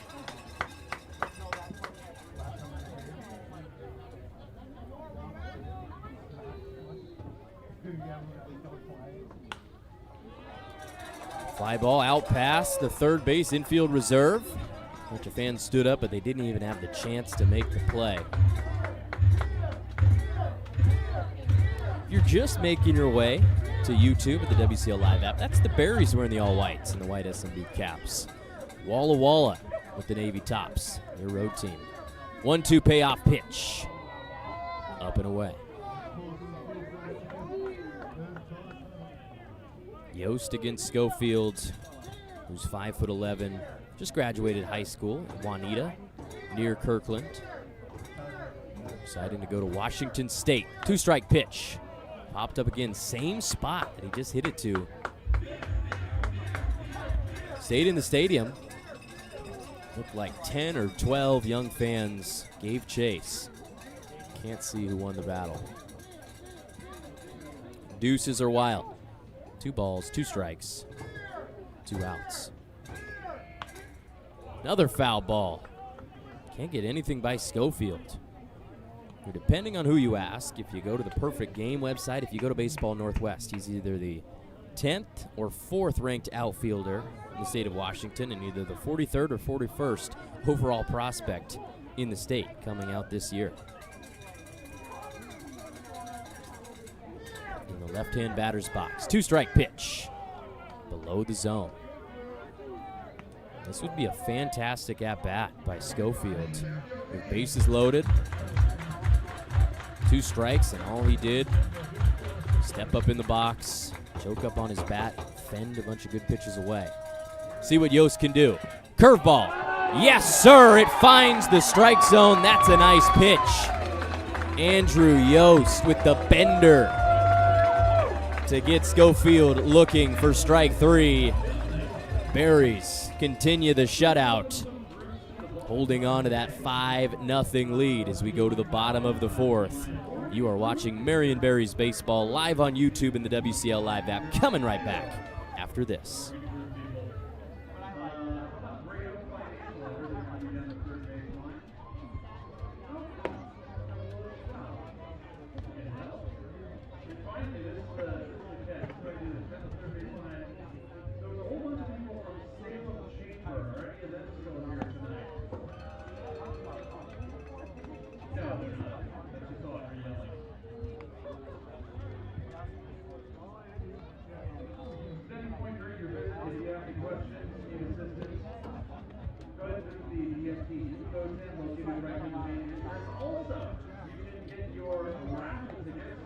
We're doing a 50-50 and 2 Chick-Fil-A for a year card. And we're going to be reading that number in the meantime.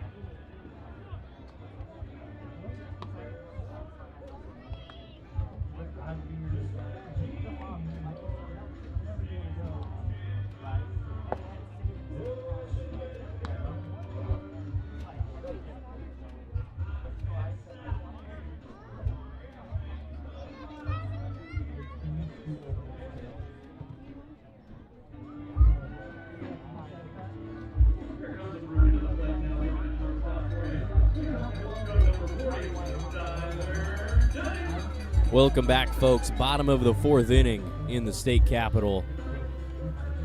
And we started about an hour and 20 minutes ago. The smoke has stuck around.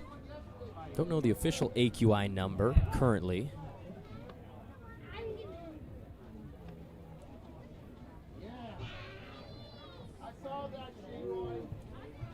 Right around 170, so up in that dangerous zone. Getting close to unhealthy. Chopper over to third by T. He makes the throw to first. It's Tyler Dunning grounding out to start for the Marion Berries. They're up 5.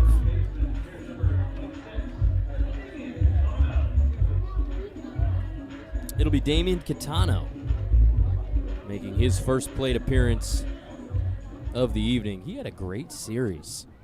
Got the bat going. Ground ball up the middle. Who's going to get there first? Are they going to be able to make the throw? No, they can't. Damian Catano legs out an infield single. Slow roller right at the bag up the middle. It was Gaines Hosson who got to it first, and there was no chance he was going to make the play.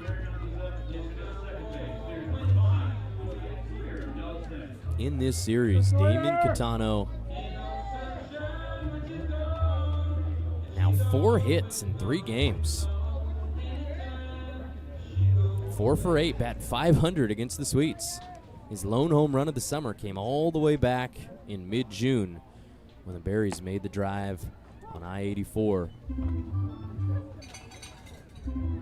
Took on the Sweets in a road series. The Sweets would win it, 2-1. But morale-wise, that 23-19 win in Game 2 felt like more than just one. Sawyer, high fly ball to center field. Sam Kane backpedaling to the warning track. Gloves it.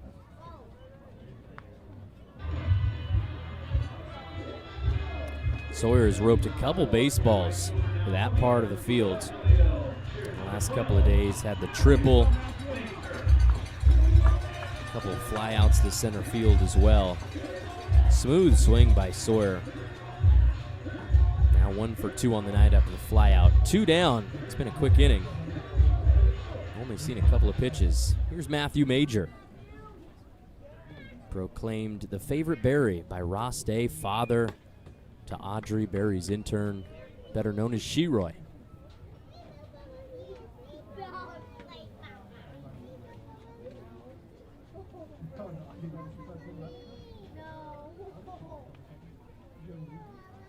Donovan Jackson still on the bump. First reliever out of the pen for Walla Walla, and a swing and a miss by Major evens the count. 2 down with Damian Catano on first base. A strange summer for Marion after starting 5-1. They would lose 5 series in a row after that before beating the Portland Pickles. Hard hit ground ball, trying to take out his coach Tucker Brock, who leans out of the way. Marion beat the Pickles 2-0 on June 23rd and 24th before Game 3 was rained out. Made up not that long ago, about 2 weeks ago on July 20th. They would dominate the Pickles at Walker Stadium 13-5 to finish off an abbreviated sweep. 1-2 pitch. Major again getting out in front of the breaking ball. 68-mile-per-hour curveball.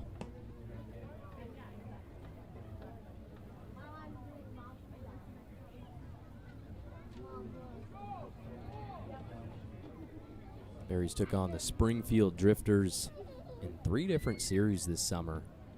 For some reason, through 2 years, the Drifters just have the Berries number. I don't know what it is. They beat them in all 3 series this year. Twice on the road, once at home. Count is 1-2. Jackson kicks and deals. Major whiffs. The breaking ball curving out of the zone. Really quick inning. The bottom of the 4th. I'm not sure what the plan is for the rest of this game. Berries up 5-0. We're going into the top of the 5th. Last night, this was our final inning of action. We'll see what happens. But as for right now, folks, stick around. It's Berries Baseball live on YouTube and the WCL Live app. Coming right back after this. And some other dudes who are going to do the drag race. You guys ready? I'm rooting for one of them. Set, go!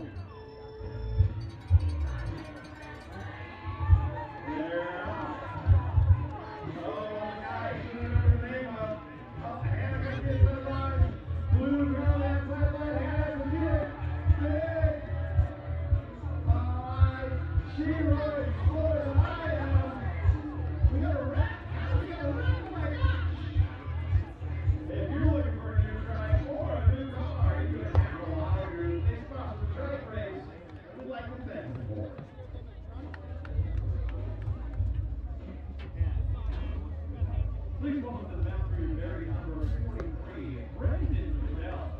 What is the chances they have any water over there?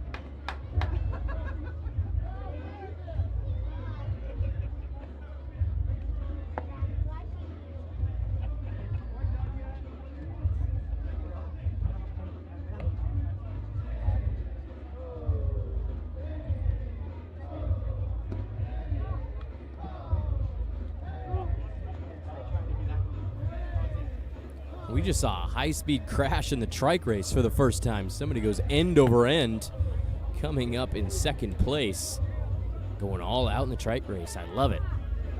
New pitcher, 1 inning for Yost, didn't give up a run. Got out of a jam.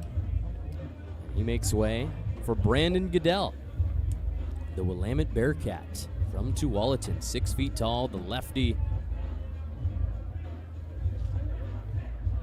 Pitched in 13 games for the Bearcats in the spring. Started one of them. He's got 2 starts and 19 games in his career. Was 0-2 in 2026, 5.85 ERA in 32 innings. He struck out 20 batters, walked 11. Here he is. Goodell pitched way earlier in the summer for the Berries. 2 appearances, did not give up a run in 3 innings. First pitch, really high arm slot, brings it down into the zone, 78 miles per hour against Keegan Kelly.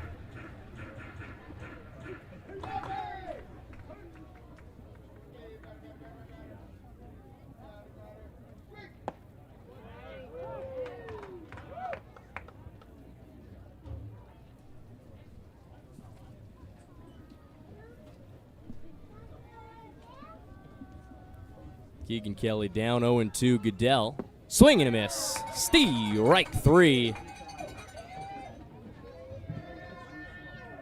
And weird little interaction there. Home plate umpire Clayton Kellogg giving a stare down to Kelly as he went back to the dugout, adding insult to injury. But another K for the Sweets. Top of the 5th. It's Logan Nakamura. Leaves the pitch just a bit outside in the opposite batter's box. Nakamura struck out swinging his last at bat.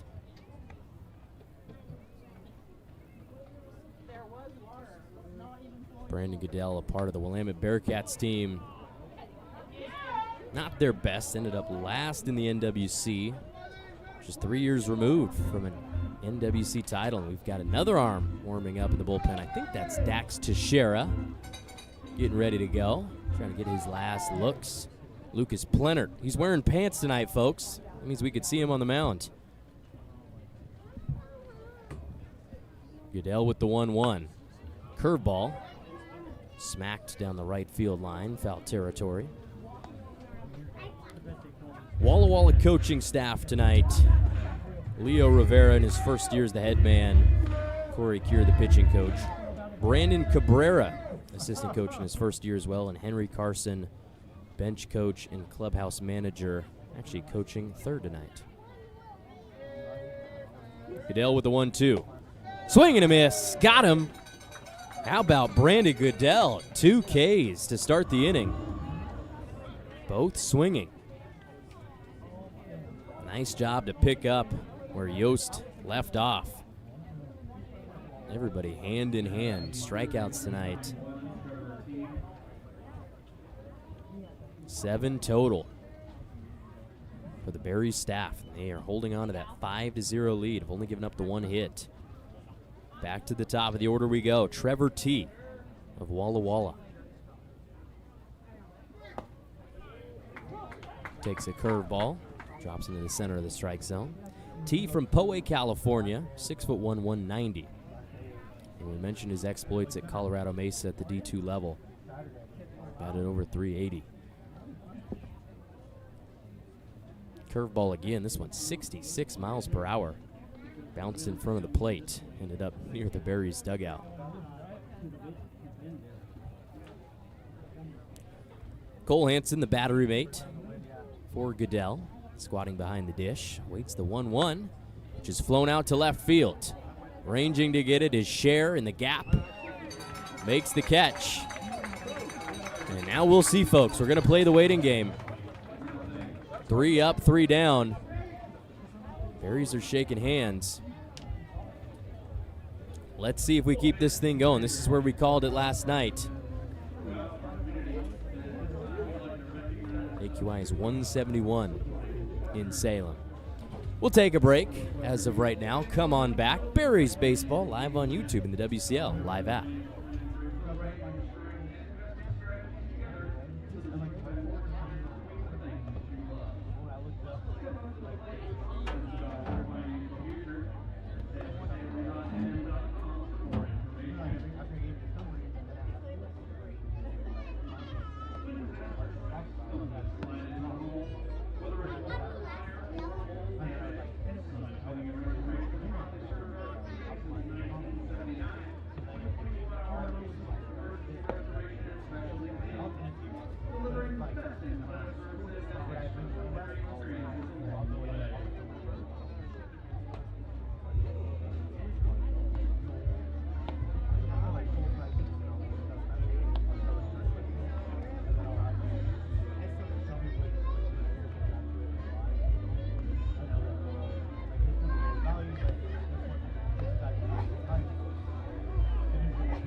No news, folks. We'll stick around. More baseball is not a bad thing.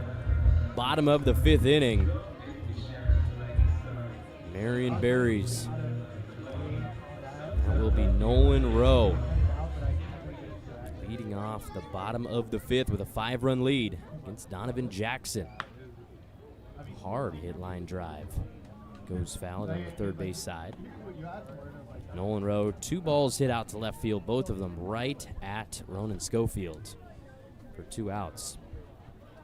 1,515 fans showed up to Chemeketa for Fan Appreciation Night, presented by Chick-Fil-A. Jackson misses low and outside with the sweeper.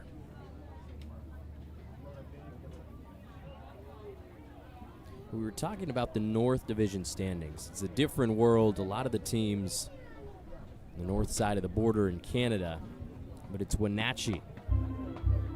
And hearts go out to them. AQI is near 500. The fire's burning in central Washington. Wenatchee 39-13. They've had their last 2 games canceled, but they won the first half. Actually won the second half too. Time is called by Clayton Kellogg. A warning to Jackson. Got to make eye contact with the hitter before you start your windup. And we've officially played more baseball than we did last night in the Berries 6-2 win. Jackson to the plate. Misses outside. And there's an interesting rule. So you all know that the winners of the first and second half clinch playoff spots in each division.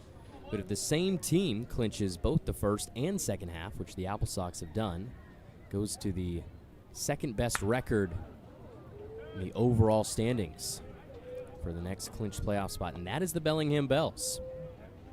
35-18, 4.5 games behind Wenatchee. 9-1 in their last 10 games. Playing great baseball down the stretch. That's the best team I've seen come to this ballpark this summer. Rowe hitting fly balls to the right and left. This one off the netting to the first base side. So Wenatchee and Bellingham are in, and I think if I had to make my prediction, the winner, the WCL champ in 2026, is going to be one of those 2 teams. We still don't know who the next 2 teams in the playoffs are going to be. Kelowna, Nanaimo, and Edmonton all vying for the final 2 spots. As Rowe, another fly ball, this one to center field, again right at an outfielder. Sam Kane making the grab. Nolan Rowe just getting unlucky tonight. Barreling up baseballs to the wrong spots. That's why baseball, it's not a results-driven sport. It's a process-driven sport. Rowe's process has been good tonight, but he's 0 for 3. 1 down. Cole Hansen, first pitch to him. Low and in the dirt. Hansen golfs at it. Comes up with air. Cole Hansen played in a handful of games at the end of 2025 for Marion, and he's down 0-2. 2 swings and misses.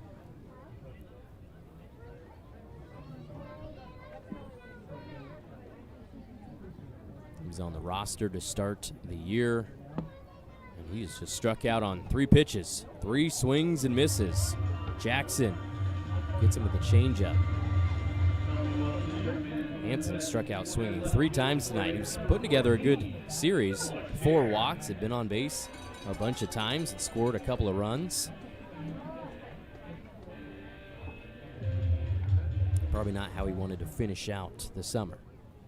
2 down, nobody on to Noah Scher.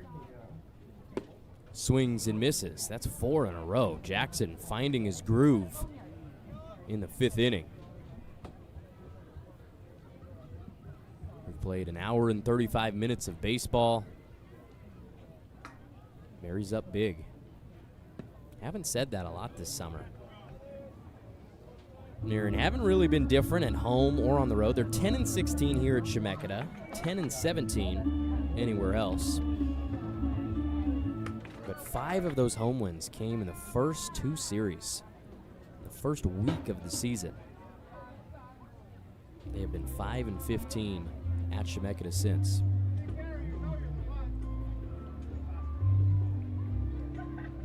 chat between Jackson and Osborne. Pitcher and catcher for the Sweets. The rest of the defense, Trevor T. is at third base, Keegan Kelly at short, Gaines Hawson at second, and Ethan Buckley at first. In the outfield, the right fielder crouching as we speak, Bo Stinson, in center, Sam Kane and Ronan Schofield playing left.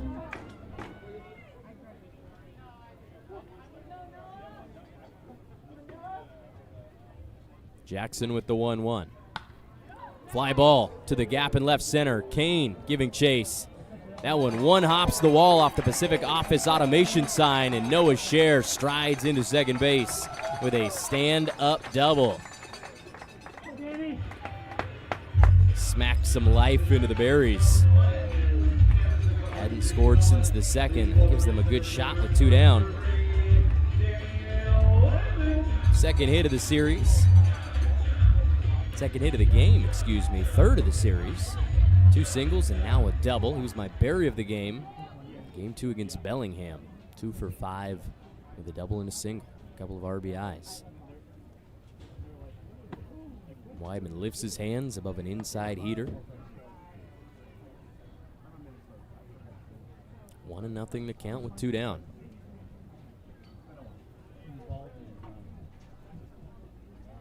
The wind is picked up.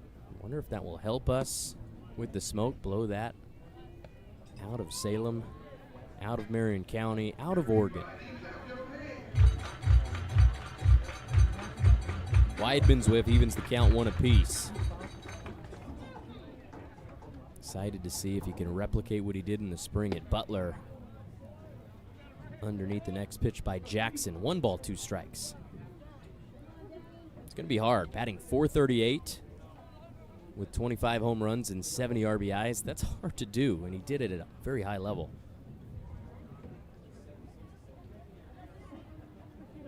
Jackson again. Fouled off the leg of Weidman.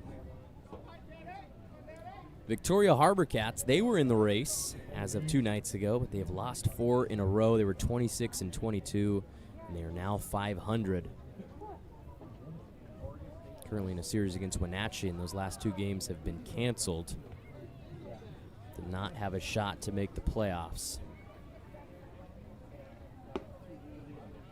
Jackson sweeper curves away from the strike zone. Deuce is wild. 2-2 count with 2 down.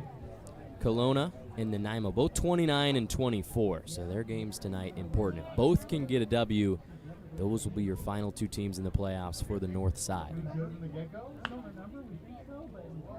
Wow, a ground ball hit hard off the body of a Walla Walla Sweets bench player. He's wearing the BP top. I can't tell the number. Ended up on the top of the dugout. Handed to Maddox, the ball boy, who tosses to the coach, Leo Rivera. Count remains 2-2. Jackson working from the right side of the rubber. Left from your vantage point. 2-2 pitch. Ground ball again. Down the third baseline. Staying alive is Weidman.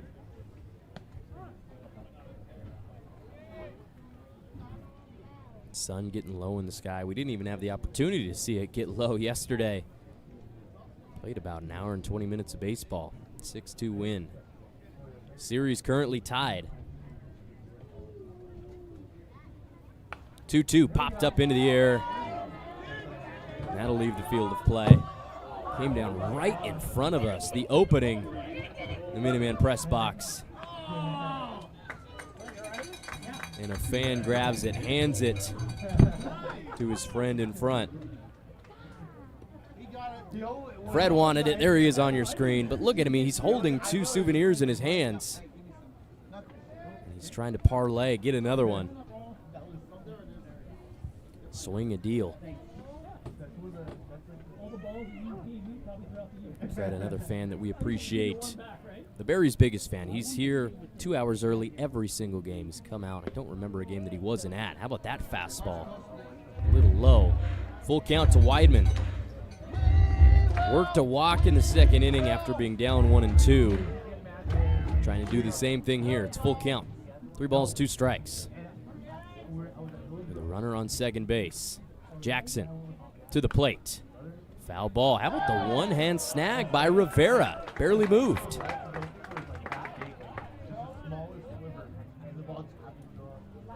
We are awaiting the 12th pitch of the at-bat. How about Danny Weidman? Finding his footing as the summer comes to a close. There's Rivera, former Sweets player. Played for Whitman and Lewis Clark State. Now a leader of men. Donovan Jackson, long look back to second base before heading to the plate. Ground ball to short. Kelly snaps it up and throws to first. And it will be Jackson winning the battle on 12 pitches. But a great effort by Danny Weidman with 2 down and a runner on second base. Berries can't get a run in the 5th. They will head to the top of the 6th, still up 5-0 against the Walla Walla Sweets, trying to take the series. Thanks to everybody for sticking around. It's Berries Baseball live on YouTube and the WCL live app.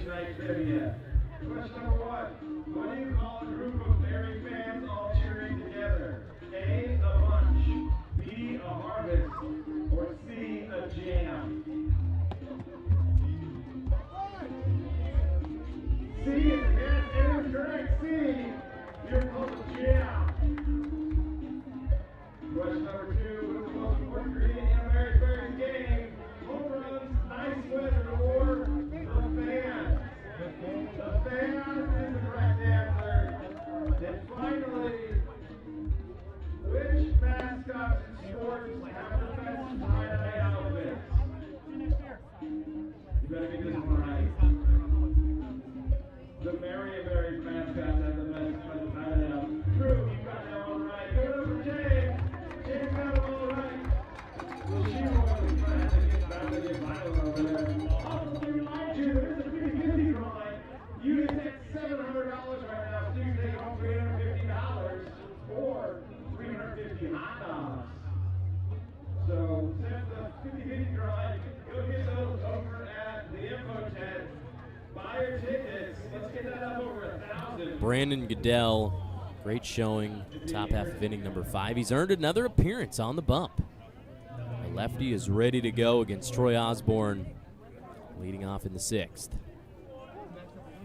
Walla Walla, 31-22, vastly different at home than they are on the road. 20-7 at Borleski Stadium, one of the prettier sights in the West Coast League. But they're 11-15 when they go anywhere else.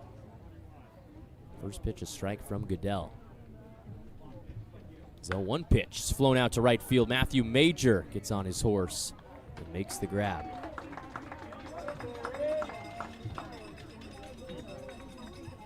Let's check in on the scoreboard in the West Coast League on this Wednesday, August 5th, the final day of the regular season. Kelowna dominating Port Angeles 13-0. Looks like they're going to snap up a playoff spot. Ridgefield beating the Corvallis Knights 7-2, bottom of the 4th as Goodell drops a curveball into the strike zone. Sam Kane back for his 3rd plate appearance. And it looks like the scenario that I proposed is looking very likely. Berries up 5-0 with a win that would put the Walla Walla Sweets at 31-23, and a Ridgefield Raptors win would give them 31 wins and 23 losses, as will the Corvallis Knights, will be 31-23. All 3 of the top 3 teams in the South would have the same record. Still a ways to go. Berries have to close this thing out. Springfield Drifters canceled their game against the Bend Elks. Again, a game that wasn't really played for anything. Both those teams out of the playoffs. Springfield, I believe the AQI down there was north of 230. Curveball. Chopped down to 3rd. Alkai's got to fire this one, and he does. The bouncer away from the bag. This is the give and take with Alkai. He loves the 2 crow hops, but it makes him have to throw a perfect fastball over to first base. He doesn't do it there. We're calling that a base hit. They said he would have beat it out no matter what.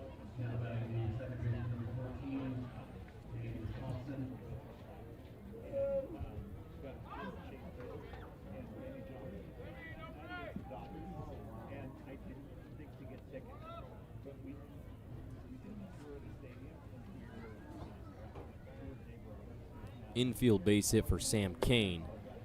Just the second knock of the game for Walla Walla. Bellingham Bells up 2-0 in the bottom of the 7th against the Riverhawks of Edmonton. Curveball hit hard to short. Tyler Dunning gloves it. Snaps it to second. Sawyer to first. Can they do it? No, they call him safe at first base, man.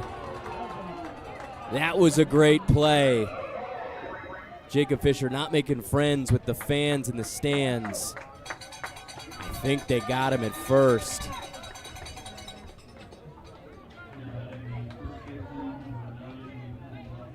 Brilliant effort by Dunning.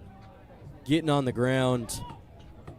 Loving the 95-mile-per-hour ground ball and getting it to second base to get the lead runner. And we don't have the replay for you, but I think they got him at first. Fly ball to right field. Major coming in to make the catch. He will. Didn't end up mattering. Get the fly ball that they needed in a quick inning for the Berries defense. 8:31 p.m. as we go to the bottom of the 6th. Berries baseball live on YouTube and the WCL Live app. Coming right back after this.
Bottom of the 6th inning, Alkai Arujo Waiau will lead off on the right-hand side.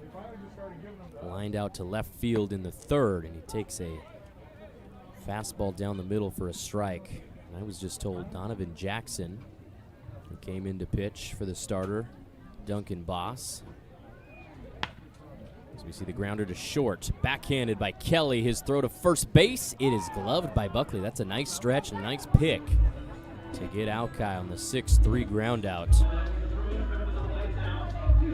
But that's now 55 pitches for Jackson.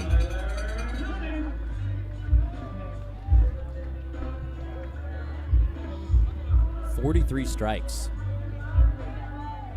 Pumping him in consistently. When we talked to Stephen Varespi on Monday, he said he was always aiming for about 65 to 70% strikes. Jackson way above it. There's another one. Got the low outside corner. Tyler Dunning, 0 for 2. 2 ground outs and an RBI walk in the game. And sits on a sweeper inside. Both those pitches definitely close, but in 2 different directions. Both of them good enough to warrant strike calls. It's 0-2. Jackson to the plate. That one definitely misses.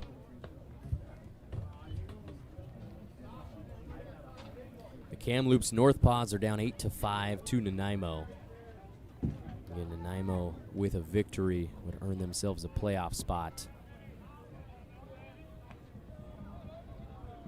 And it looks like, and this is the most likely outcome, looks like Wenatchee will face off against Nanaimo and Bellingham and Kelowna. And that will be the first round of the North Division, unless something crazy happens later tonight. Tyler Dunning takes a breaking ball in the dirt, just like that. It's 3-2. One down, nobody on.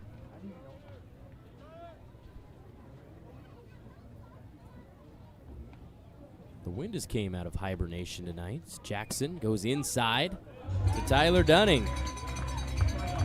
Didn't even have to swing the bat. He walks. Final ball game of the Marion Berries' second summer, their newest team in the West Coast League. It's been a pleasure. It's been a blast. 2 summers in a row. Berries trying to finish it on a high note. As Damian Catano flies one out to center field. Sam Kane frozen for a second. Takes about 3 strides to his right. Squeezes it.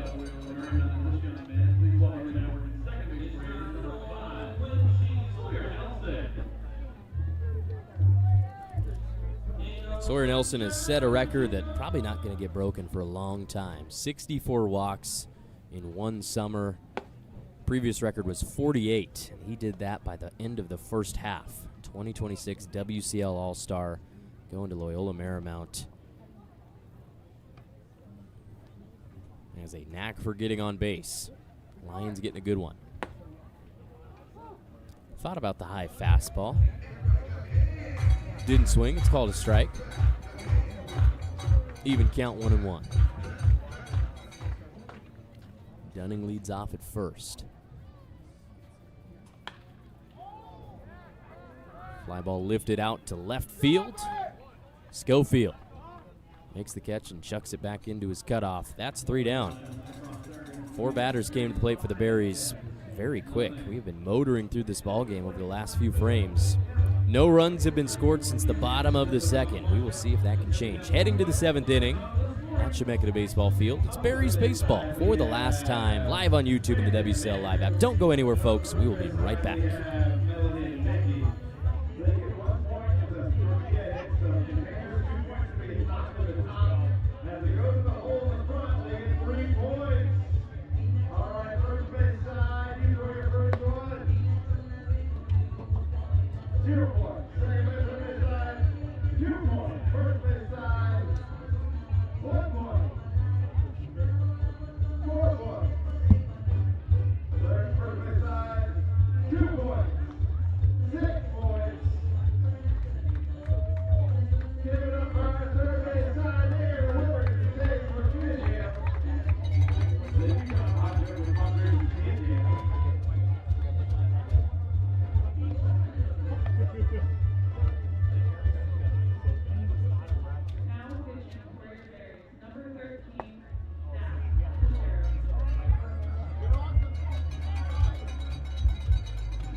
Two innings for Brandon Goodell. Gave up just 1 hit, no runs. Struck out a couple. Another great outing for another reliever, and it gives way for Dax Teixeira. The big righty standing 6'5". Last time we'll see him in a Berries uniform this summer. Heads to the plate with a fastball in the zone for a strike. 0-1 to Bo Stinson, who's 0 for 1 with a walk. Teixeira from Beaverton, going to school at Lynn Benton Community College. Hard hit baseball to left field, back toward the gap. Noah Scher lets that one go. Finds its way over the fence. Bo Stinson comes through with his 5th long ball of the summer. First run that we've seen cross since the 2nd inning. Maybe that's the kick in the pants the Sweets need. Shutout is done. Walla Walla now down 5-1. Now with the solo shot from Bo Stinson.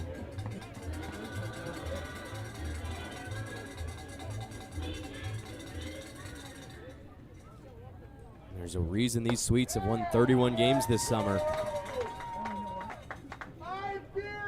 Some powerful bats in the order. Stinson leading off the 7th inning. Opposite field in Oppo Taco. There's a hard hit baseball, gets down and right. Hitting is contagious, folks. Ronan Schofield. Single to right field. And the Sweets just doubled their total hits on the night. Came in with 2. Last 2 batters we've seen, home run and a 1-bagger.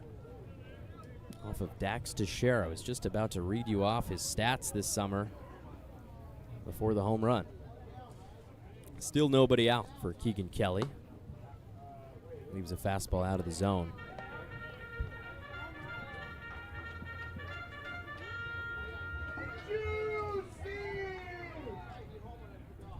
Kelly 0 for 2. He did reach on an error. That was the fly ball hit to Major in the 3rd. Takes a heater down the pipe to even the count. Kelly struck out swinging in the 5th inning, facing off against Goodell. No relation to Roger. Foul ball off the handle of the bat. The city of Walla Walla, sitting in southeastern Washington, about 34,000 people, if you count the greater area, the suburbs of College Place and Walla Walla East, which is unincorporated. It's about 45,000 people in the area. Located near the Palouse and the Blue Mountains, not that far from the Oregon border. Pass ball gets away from Hansen, kind of bounced up into the air. He couldn't find it for a second. And allows Schofield to advance to second base. Sweets, another runner in scoring position.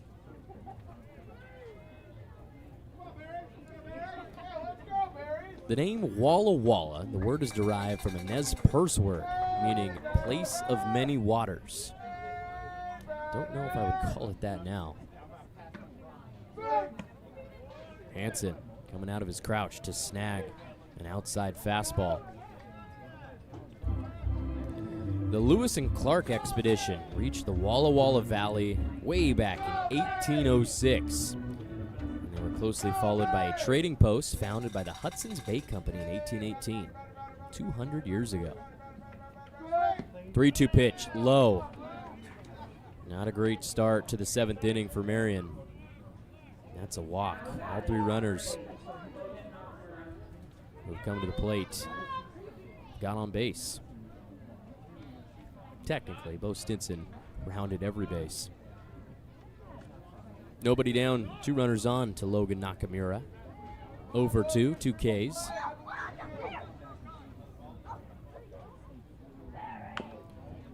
Swinging bunt goes foul, hard kick to the right in foul territory. Teixeira walking over to pick it up, getting his steps in off the mound. The modern settlement of Walla Walla was founded as Steptoville in 1856 around Fort Walla Walla. It was incorporated as a city on January 11th, 1862. For a while there was the most populous city in the Washington Territory. It was later eclipsed in the 1880s as we see Nakamura swing and miss. Nothing into the count. The Sweets are named after the sweet onions grown in the region, about 450 to 500 acres tentatively near there. Nakamura leaves the fastball outside. Also a lot of great wineries near Walla Walla, 120 total.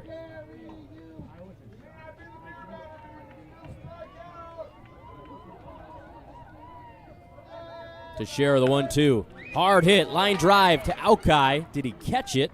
They say he did. And on the transfer, trying to double up Schofield at second base, he dropped it. So a line out by Nakamura represents out number 1. Both runners stay on base, first and second. It's Trevor T.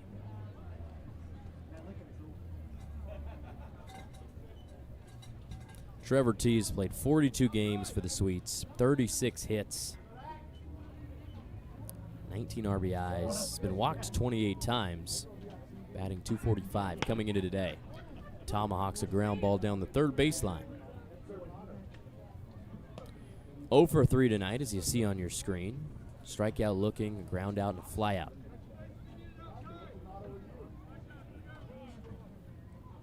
Sun getting real low, even though you can't see it in Salem, Oregon. Officially 2 hours past first pitch.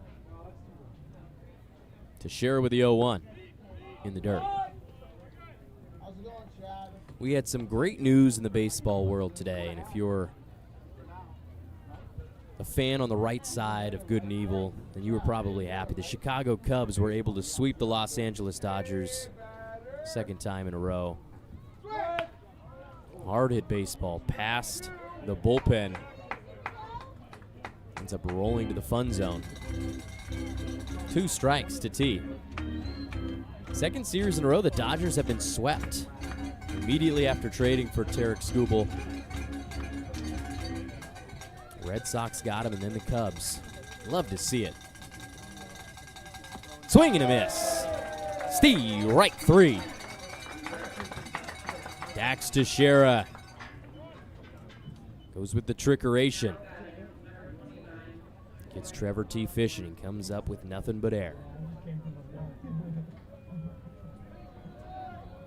2 down. Got some boos ringing out from the fans. Teixeira goes to the same pitch, 73-mile-per-hour breaking ball.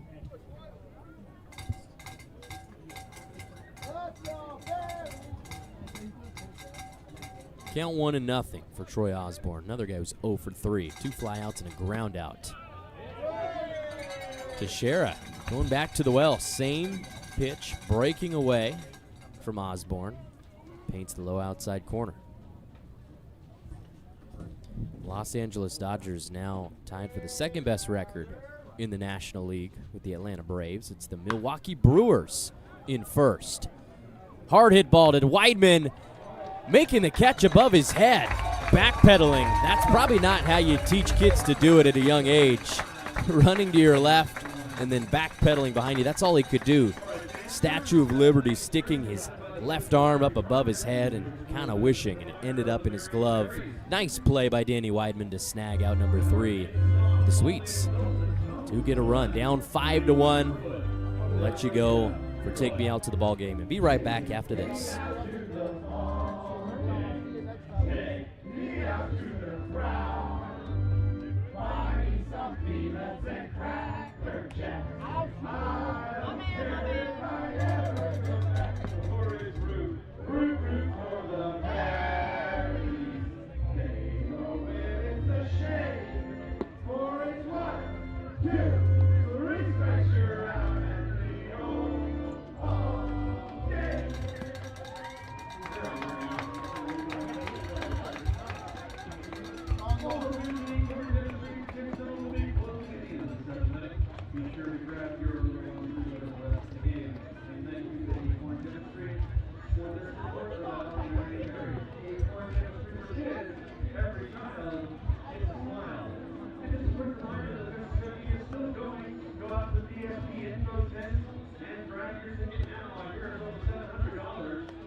Berries' lead has been cut down to 4 after the solo shot by Bo Stinson in the top of the 7th. Matthew Major will lead us off against a new arm.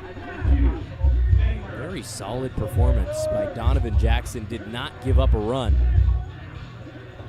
It'll be Jack Greipentrog, The righty on the bump, 6'4", 240.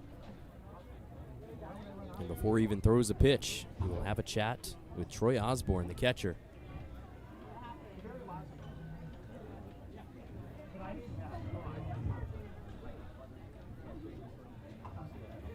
Matthew Major in the game. 0 for 1. He struck out swinging.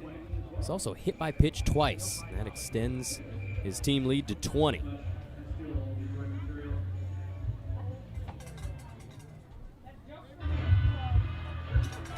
Reipentrog from Mount Lake Terrace, Washington, went to Mount Lake Terrace High School, the 25th ranked right-hand pitcher coming out of the state. Committed to Seattle University.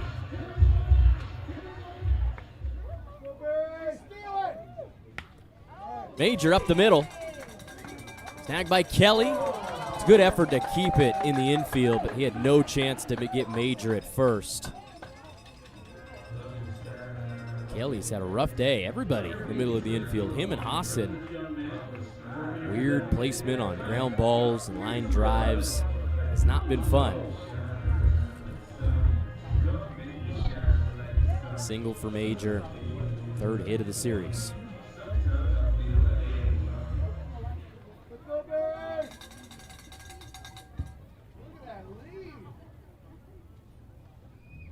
Reipentrog made his first appearance for the Sweets in Game 1 of this series. Ended up with the win. Through 2 innings, struck out 2, didn't walk anybody. Did not give up a hit. First hit he's given up against the Marion Berries. Nolan Rowe fouls it off his handle, inside fastball, 85 miles per hour.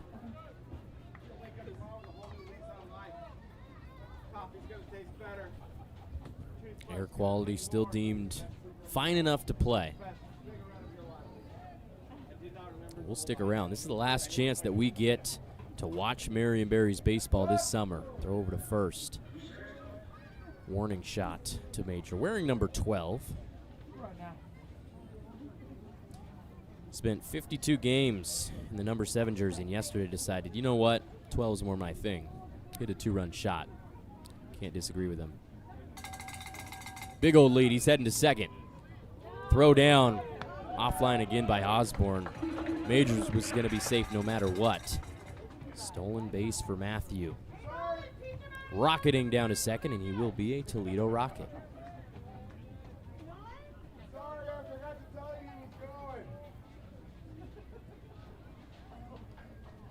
He's in scoring position for Nolan Rowe. 0 for 3, 2 flyouts and a lineout. All hard hit baseballs.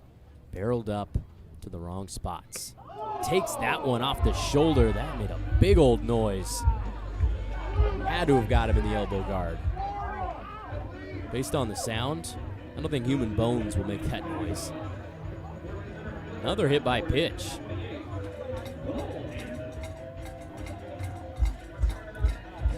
Fourth time a Berry has been plunked in this game. Major twice, Nelson once, and now Nolan Rowe. He's on first, Major's on second. We've got nobody out. Cole Hansen shows bunt, pulls it back. Ball 1.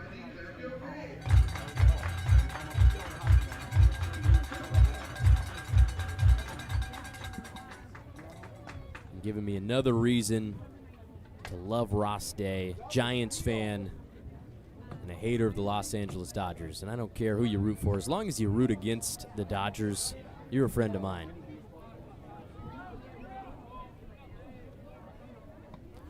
Foul bunt back.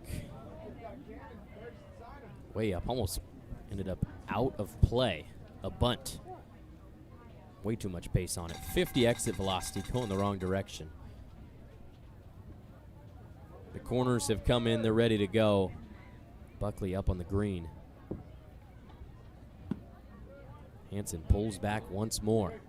Fastball misses low and in at the ankles of Cole Hansen, who stands 6 feet tall.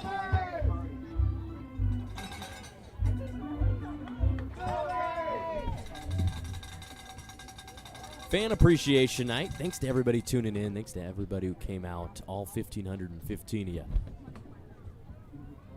2-1 offering. Hansen pops up another bunt. Got to get those down.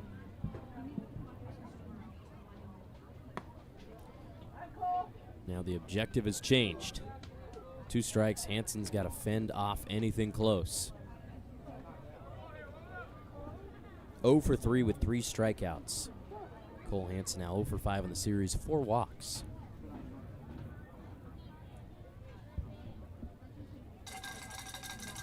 Greipentrag to the dish. Fastball. Catches a piece. Called strike 3. The poor day for Hansen continues. Slow walk back to the dugout.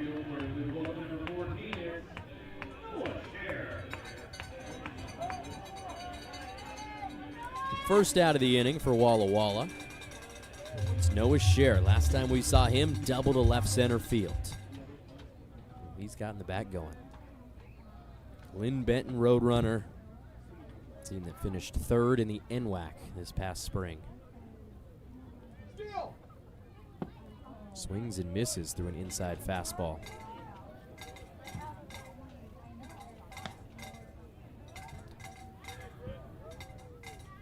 Leading up into this game, Noah Scher was batting .206, 22 hits in 107 at-bats. This is his 40th game played. He's driven in 12 runs, been walked 22 times. 1 home run, that was game 1 of the summer against Port Angeles. It's the longest look back to second base that I've seen. Greipentrag throws to second. How about the range of motion? Looked like he never turned. That's hard to do. Rotation at the waist. Was facing the opposite direction and threw to second. Greipentrag, future Seattle Redhawk. Another long look. Staring back at our center field camera, goes to the plate. Scher, one-arm finish with the right hand. You don't see that very often. Fouled it back against the screen. Noah Scher, 2 for 3, has been on base all 3 times. Reached on an error in the second inning. Infield single in the third, and then that double to left center.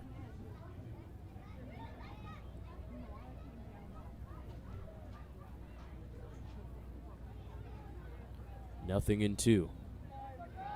Another long look back and a toss to second. Major safe.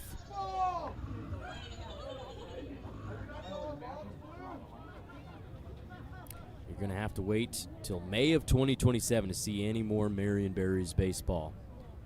So take advantage while you can. It's the bottom of the 7th.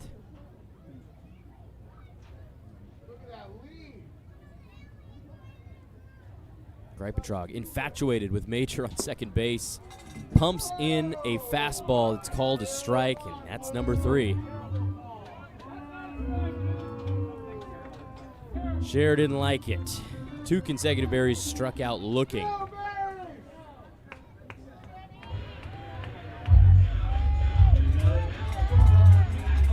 Definitely low, close to the zone. Got to fight with 2 strikes. Now 2 down, Danny Weidman. His 5th plate appearance, 1 for 3. Single to lead off the game for Marion. Line drive into the gap in right center field. It gets down. They're bringing Major home. Nolan Rowe standing up at third base. RBI single for Danny Weidman. Drives in a run. Berries 6, Walla Walla 1. Bottom of the 7th.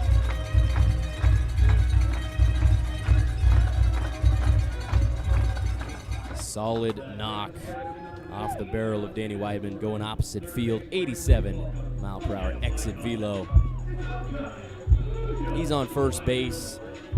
Rowe is on third. Runners on the corners for Aukai Arujo Waiao.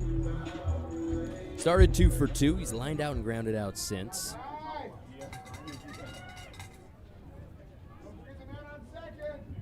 After 4 innings of scoreless baseball, Aukai, probably not the way he wanted to do it. A hard swing off the end of his bat.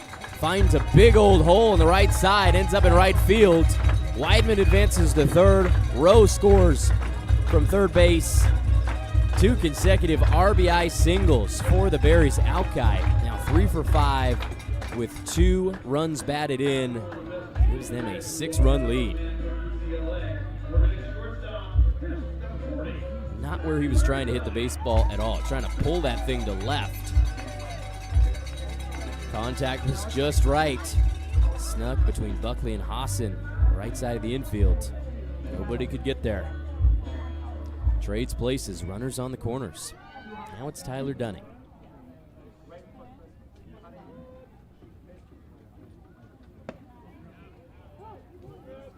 Fastball up in the zone, called strike 1. Dunning has walked twice in this game, 5 times in the series. Frequent member of the base paths. Greipentrog kicks and deals. Dunning offers and fouls it back. No balls, 2 strikes. Bottom of the 7th inning. Officially 9 o'clock. The sun has gone down in Salem, Oregon at Chemeketa Baseball Field. Payoff pitch, Greipentrog goes low and outside with it.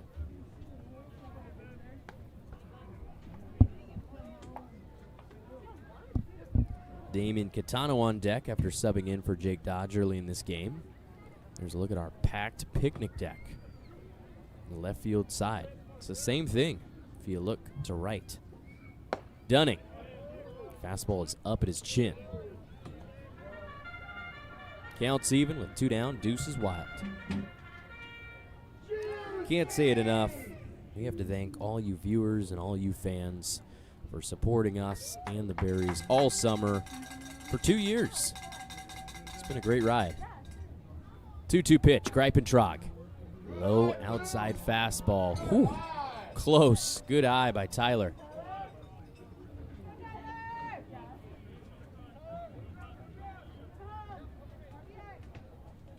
Full count. Dunning. Long at bat, trying to win the battle. Greipentrog offers. Fended away, back toward the concession stands.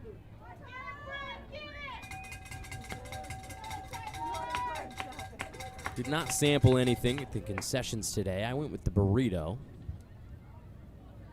Fantastic. Los Panditas. Great stuff as always. But our concession stands, and it's going to be even more improved next summer, so just you wait. Frankie Pardo, evil genius, working up ways to tickle your taste buds. Swing and a miss from Tyler Dunning ends the inning, but 2 runs cross for the Berries to extend their lead to 6. 7-1 the score as we go to the 8th inning. Stick around, folks. Late inning baseball. Never know what could happen. We'll take a break on the broadcast. Live on YouTube and the WCL Live app. It is Marion Berries Baseball. Today we have curtain captains. They will spin around the back 5 times. Then when they get all over, they can run around there and back.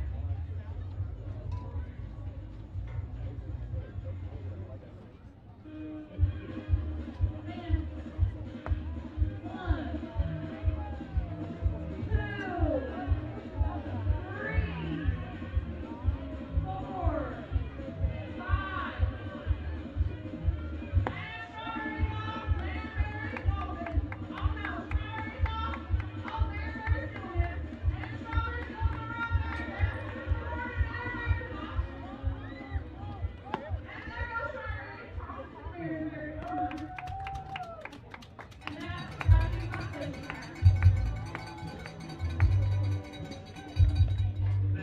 1, 2, 3, 4, 5.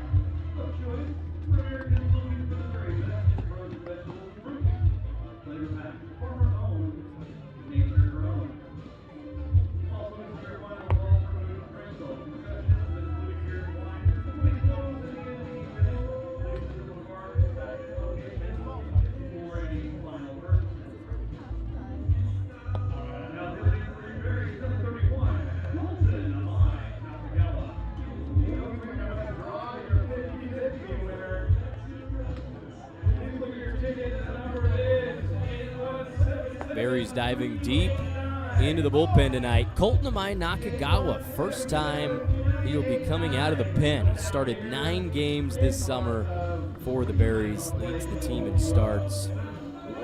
He's thrown 40 innings, which also leads the team. 4.69 ERA on the summer. An 0-4 record, but that's a little unlucky because he's pitched great in multiple outings. Came out of the game with a lead, and it has been given up. For a while there in the middle of the season, he was our Sunday starter. 35 strikeouts this year, 22 walks. And he will be on the bump for the top of the 8th. Sam Kane is back. Infield single last time we saw him. Thought about the first pitch fastball. Catches the high outside corner for strike 1. Amai Nakagawa headed to the University of Hawaii. Not far from where he grew up in Honolulu. Another fastball, opposite side of the strike zone. 0-2. Also a quarterback. Sam King called time, fixed his batting glove.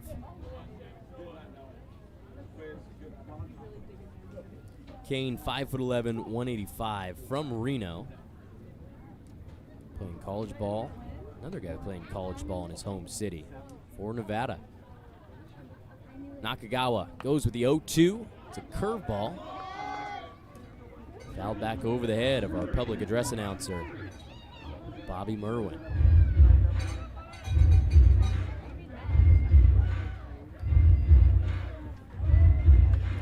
Sam Kane batted .217 for the Wolfpack in 18 games this past spring. 10 hits, 4 RBIs. Another pop-up goes foul. He had 3 doubles on the year. Now is after 2 years at Seattle University. And he currently sits second all-time in career slugging percentage, .495. Takes a fastball, high part of the zone, strike 3. Amai Nakagawa starts the 8th with a K. Another of the backwards variety. Colton Amai Nakagawa grew up going to Hawaii baseball games on Saturday, and now he will be playing for them. The Rainbow Warriors, wearing the green and black. But for now, he's got the purple and white on. 1 down in the top of the 8th. Fly ball into the right side, out of play. That's Gaines Hosson, 1 for 3 with a single to left field. And that was our first hit baseball game for Walla Walla. Hosson from Murfreesboro, Tennessee, and a senior at Cumberland. Ground ball up the middle. Squeezes through into center field. That's his second base knock. 2 of the 5 of the game for the Sweets.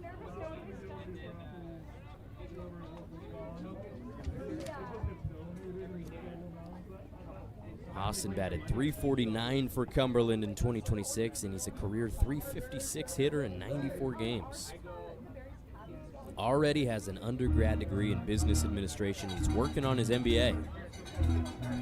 Very experienced baseball player, as are a lot of these Sweets.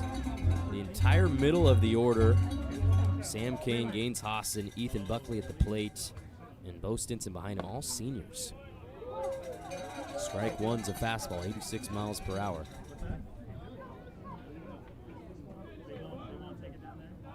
One of the older teams that we've seen cross paths with the Berries this summer. Very experienced. Berries on the opposite end of the spectrum.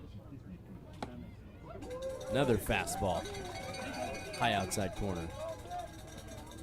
0-2.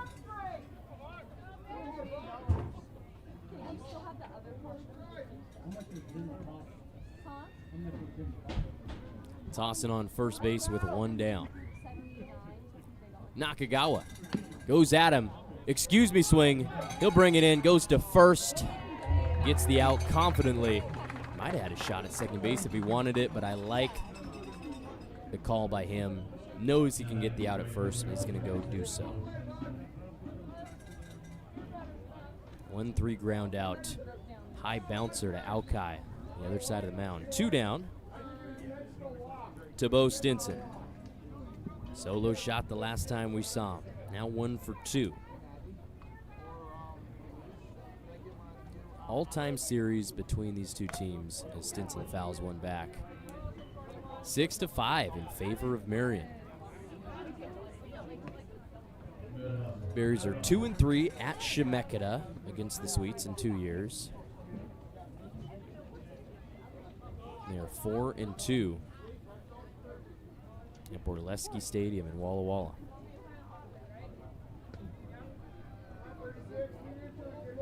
Oh, 1 pitch. Curves out of the strike zone. Even count, 1 apiece.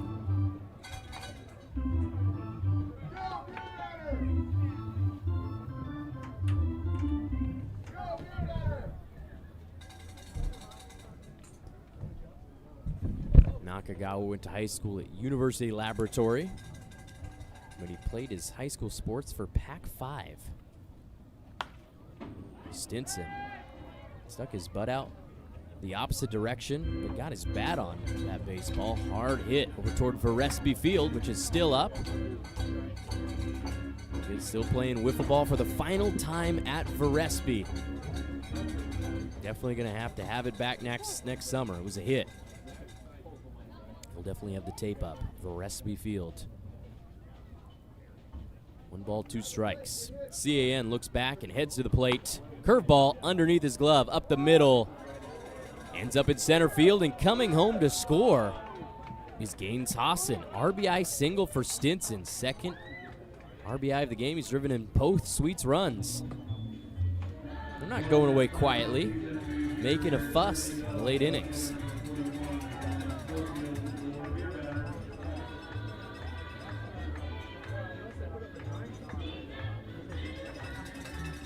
With 2 down, that leads way to the beer batter, Ronan Schofield.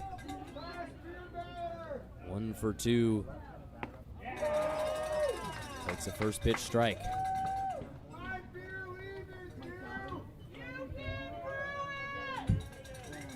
Schofield, 5'11", 180 from Kirkland. Gonna join Taryn Carlson at Washington State.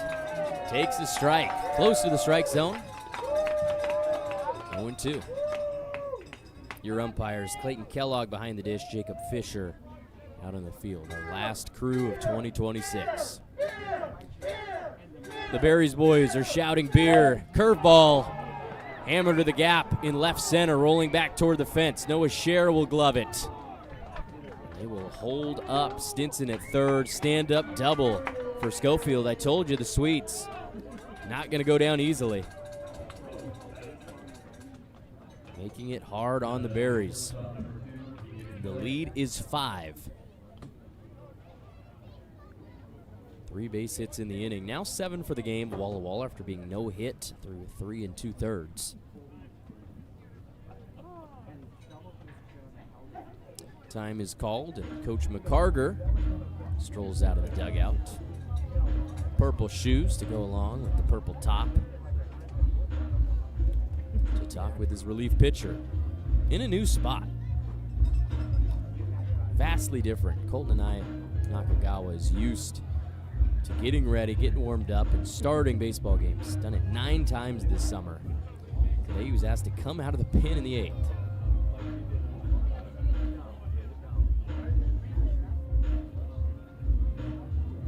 Exit velo on that last line drive, 92 miles per hour for Schofield. Walla Walla in their history had made the playoffs 3 times before this year. This is postseason appearance number 4.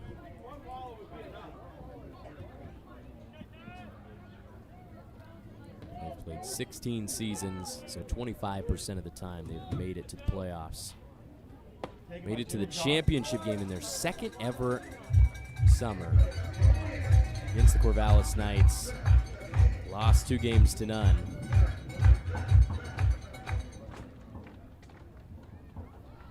Trying to get back. Fastball misses up to even the count for Keegan Kelly. 0 for 2 in the ballgame, but he was walked in the 7th inning. The 1-1 got close to him. Oh, man. Right off of his thighs. We will get you up to speed on the West Coast League scoreboard as soon as we can. 2-1 from CAN, fouled off, and I think it hit the hand of Hansen, who goes to the turf. Caught him in the right mitt.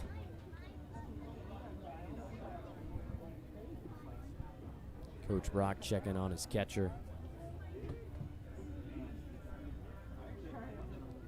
And we'll go ahead and get you the scores around the league. Kelowna sealing up a playoff spot, 14-2 lead over Port Angeles in the bottom of the 7th inning.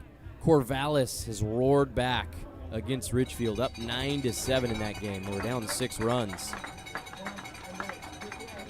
Bellingham beating Edmonton to knock the Riverhawks out of the playoffs. That's top of the 9th, the last chance for Edmonton, down 6-2. Had a grand slam for Corvallis by Maverick Russell in the top of the 6th to get them back in the ball game. They're now up 2. Another foul ball. Deuce is wild. The Nanaimo 10-run lead over Kamloops, 15-5 in the 7th inning. And Portland playing baseball against Yakima, up 8-4.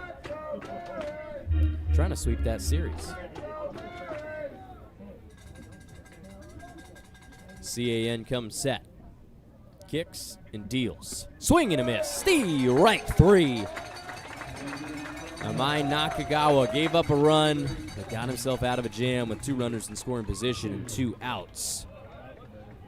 Strikes out Keegan Kelly to go to the bottom of the 8th. Berries up 5. Trying to add some insurance runs. Maybe their last chance at the plate. Come on back, folks, after the break. Berries baseball live on YouTube in the WCL live app.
Leading off the bottom of the 8th, Damian Catano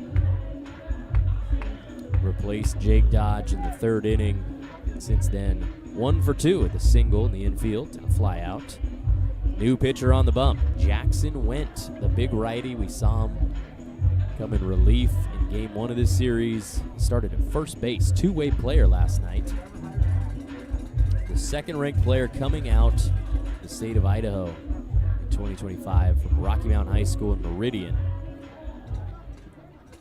Plays college baseball at Lower Columbia.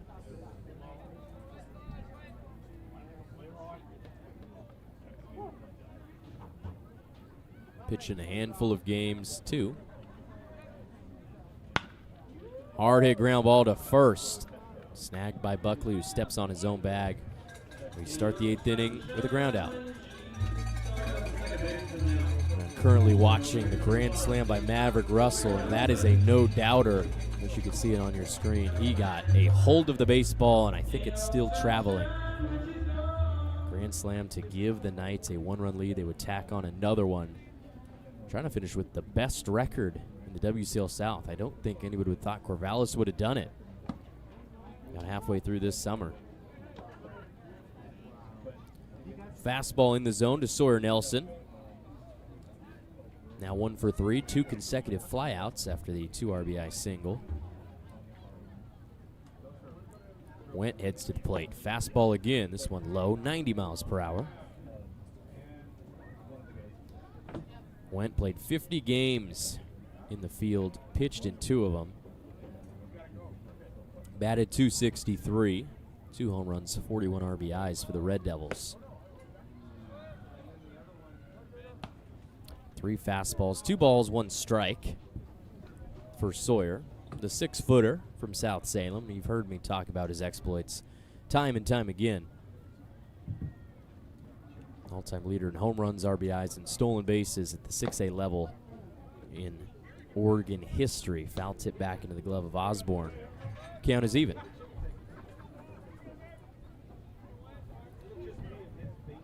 Definitely see a downward trend in the fans who've stuck around in this game, but we had 1,515 people here on Fan Appreciation Night. 2-2 pitch from Went. Swung on and missed. Goes with the power. Gets Nelson swinging. 2 down quickly. Berries up 5. Might be the last time we see him at the plate this summer. Take it all in. Matthew Major is up with nobody on and 2 down. One of the 3 WCL All-Stars. You just saw one leave. Martin Serrano went home a little bit early. He's going to be an Ohio State Buckeye. Haven't seen him for the last couple of weeks, but that was the 3rd All-Star. Major's home run yesterday was number 6 on the summer, and he thought about the inside fastball. That's in his wheelhouse for sure. Left it on the high inside corner. Count is 0-1.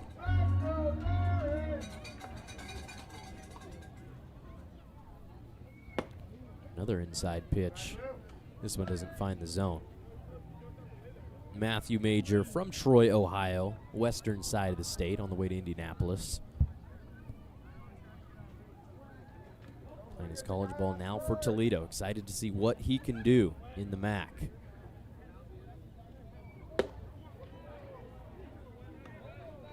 High fastball. Counts 2-1. Went has stuck with the straight stuff, coming in consistently 89, 90 miles per hour. Going back to Lower Columbia. NWAC champs. Fastball again, this one low and away.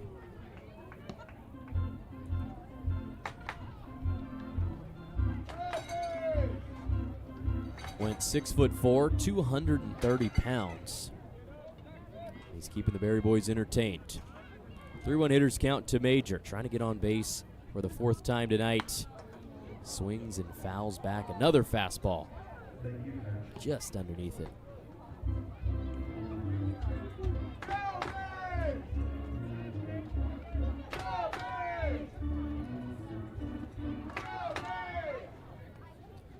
Berries looking for their 21st win of the summer, their 4th series win.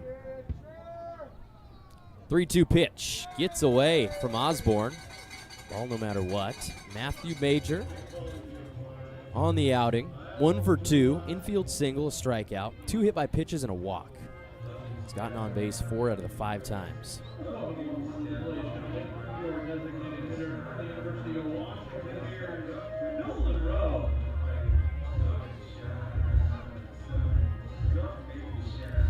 And he's being pinch ran for. I think that's Taylor Brenneman. Number 17, another two-way guy. Only saw him at the plate twice this summer after spending a bunch of time in the outfield the inaugural season. Brenneman mostly worked as a pitcher for William Jewell this past spring. Used to this ballpark, spent 2 years at Chemeketa, 2-time All-Conference. Hard hit ground ball up the middle by Nolan Rowe. There we go, finally. You keep hitting balls hard, it's going to pay off. Nolan Rowe gets his single, keeps the inning alive.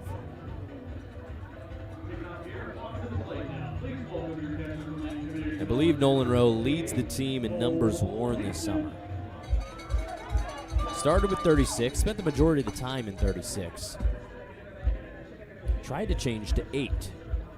Heard some noise about that, didn't get it. Went to 27 instead, then he wore 4, and now he's got 11 on his back.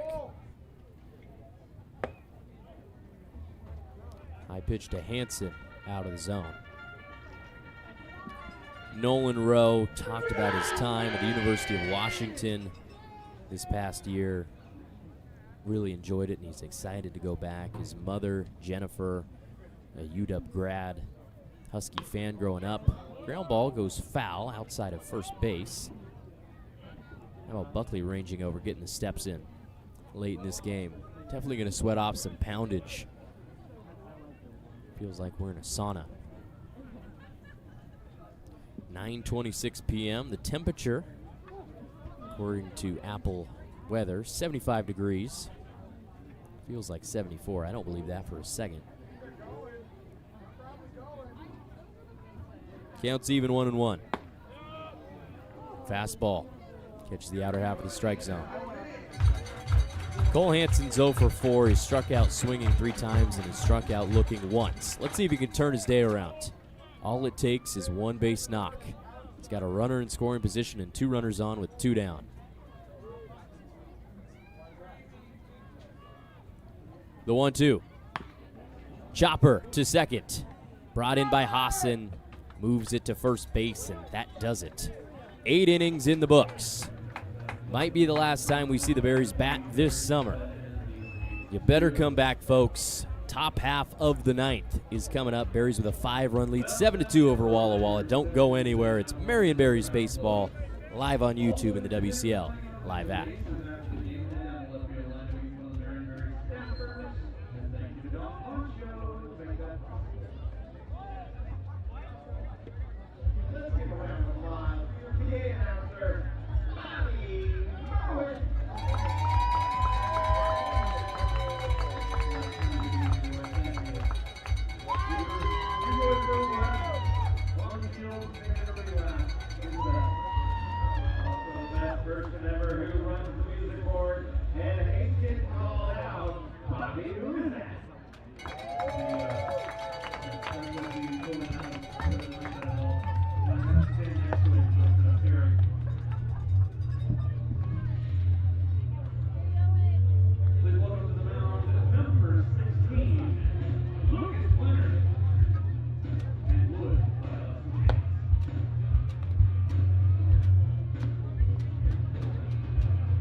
Berries trying to close out a win in their final game of 2026.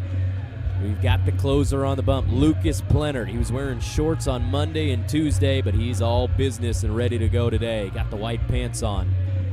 5-run lead, top of the 9th. Got a couple of defensive changes. Actually, as I was talking, Cole Hansen comes back in to catch. It was Wyatt Hooper back there for a millisecond, but Hansen will stick around. In the outfield, Noah Scher moves from left to right, and Taylor Brenneman goes in for Matthew Major. He is playing left field. Danny Weidman still in center. Alki, Tyler, and Sawyer in the infield, along with Damian Katana. And Lucas Plenard shut the door. He's got a 3-2 record this summer, the most appearances on the team, now 21. He has started 2 games. He's got a save in 37 innings. Due up for the Sweets as we see a fastball fouled back up against the netting. Logan Nakamura leading off, Trevor T, and Troy Osborne. Top of the 9th inning. Rubber match. Berries looking for a series win. Fastball. Down Main Street. 0-2.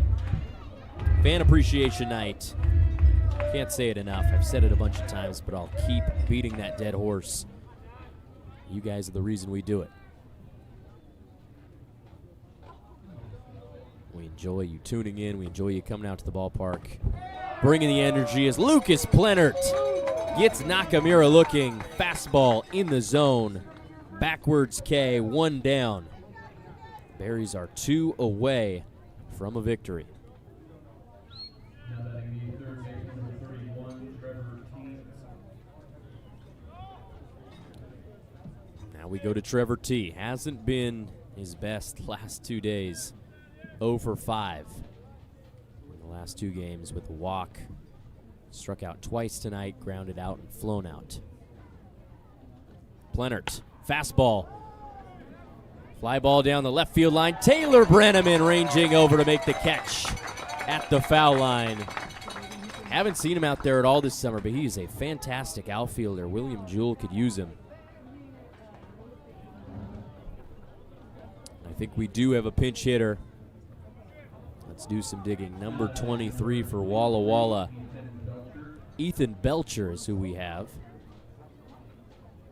He's got the white turtleneck, Under Armour, peeking out of the navy blue jersey. Sweets down to their last out. He's their last chance. Down 5 runs. Can Belcher keep the game alive? Plenert set, ready to go. Kicks and deals. Fastball pumped in there.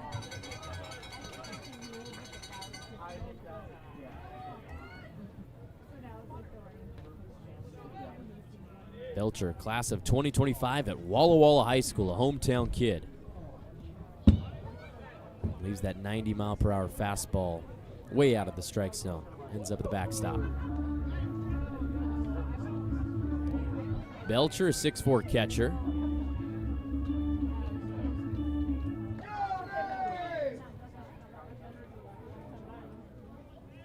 Played for Walla Walla last summer. 2 games. 0 for 2. He swings and misses with the high inside heater. Count is 1-2. The Sweets are down to their last strike. This might be the last pitch we see this summer, folks.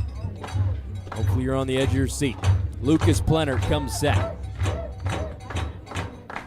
Here he comes. Swing and a miss. Got him. Lucas Plenert shuts the door rudely on the Walla Walla Sweets. The light show is going. It's like infrared glasses.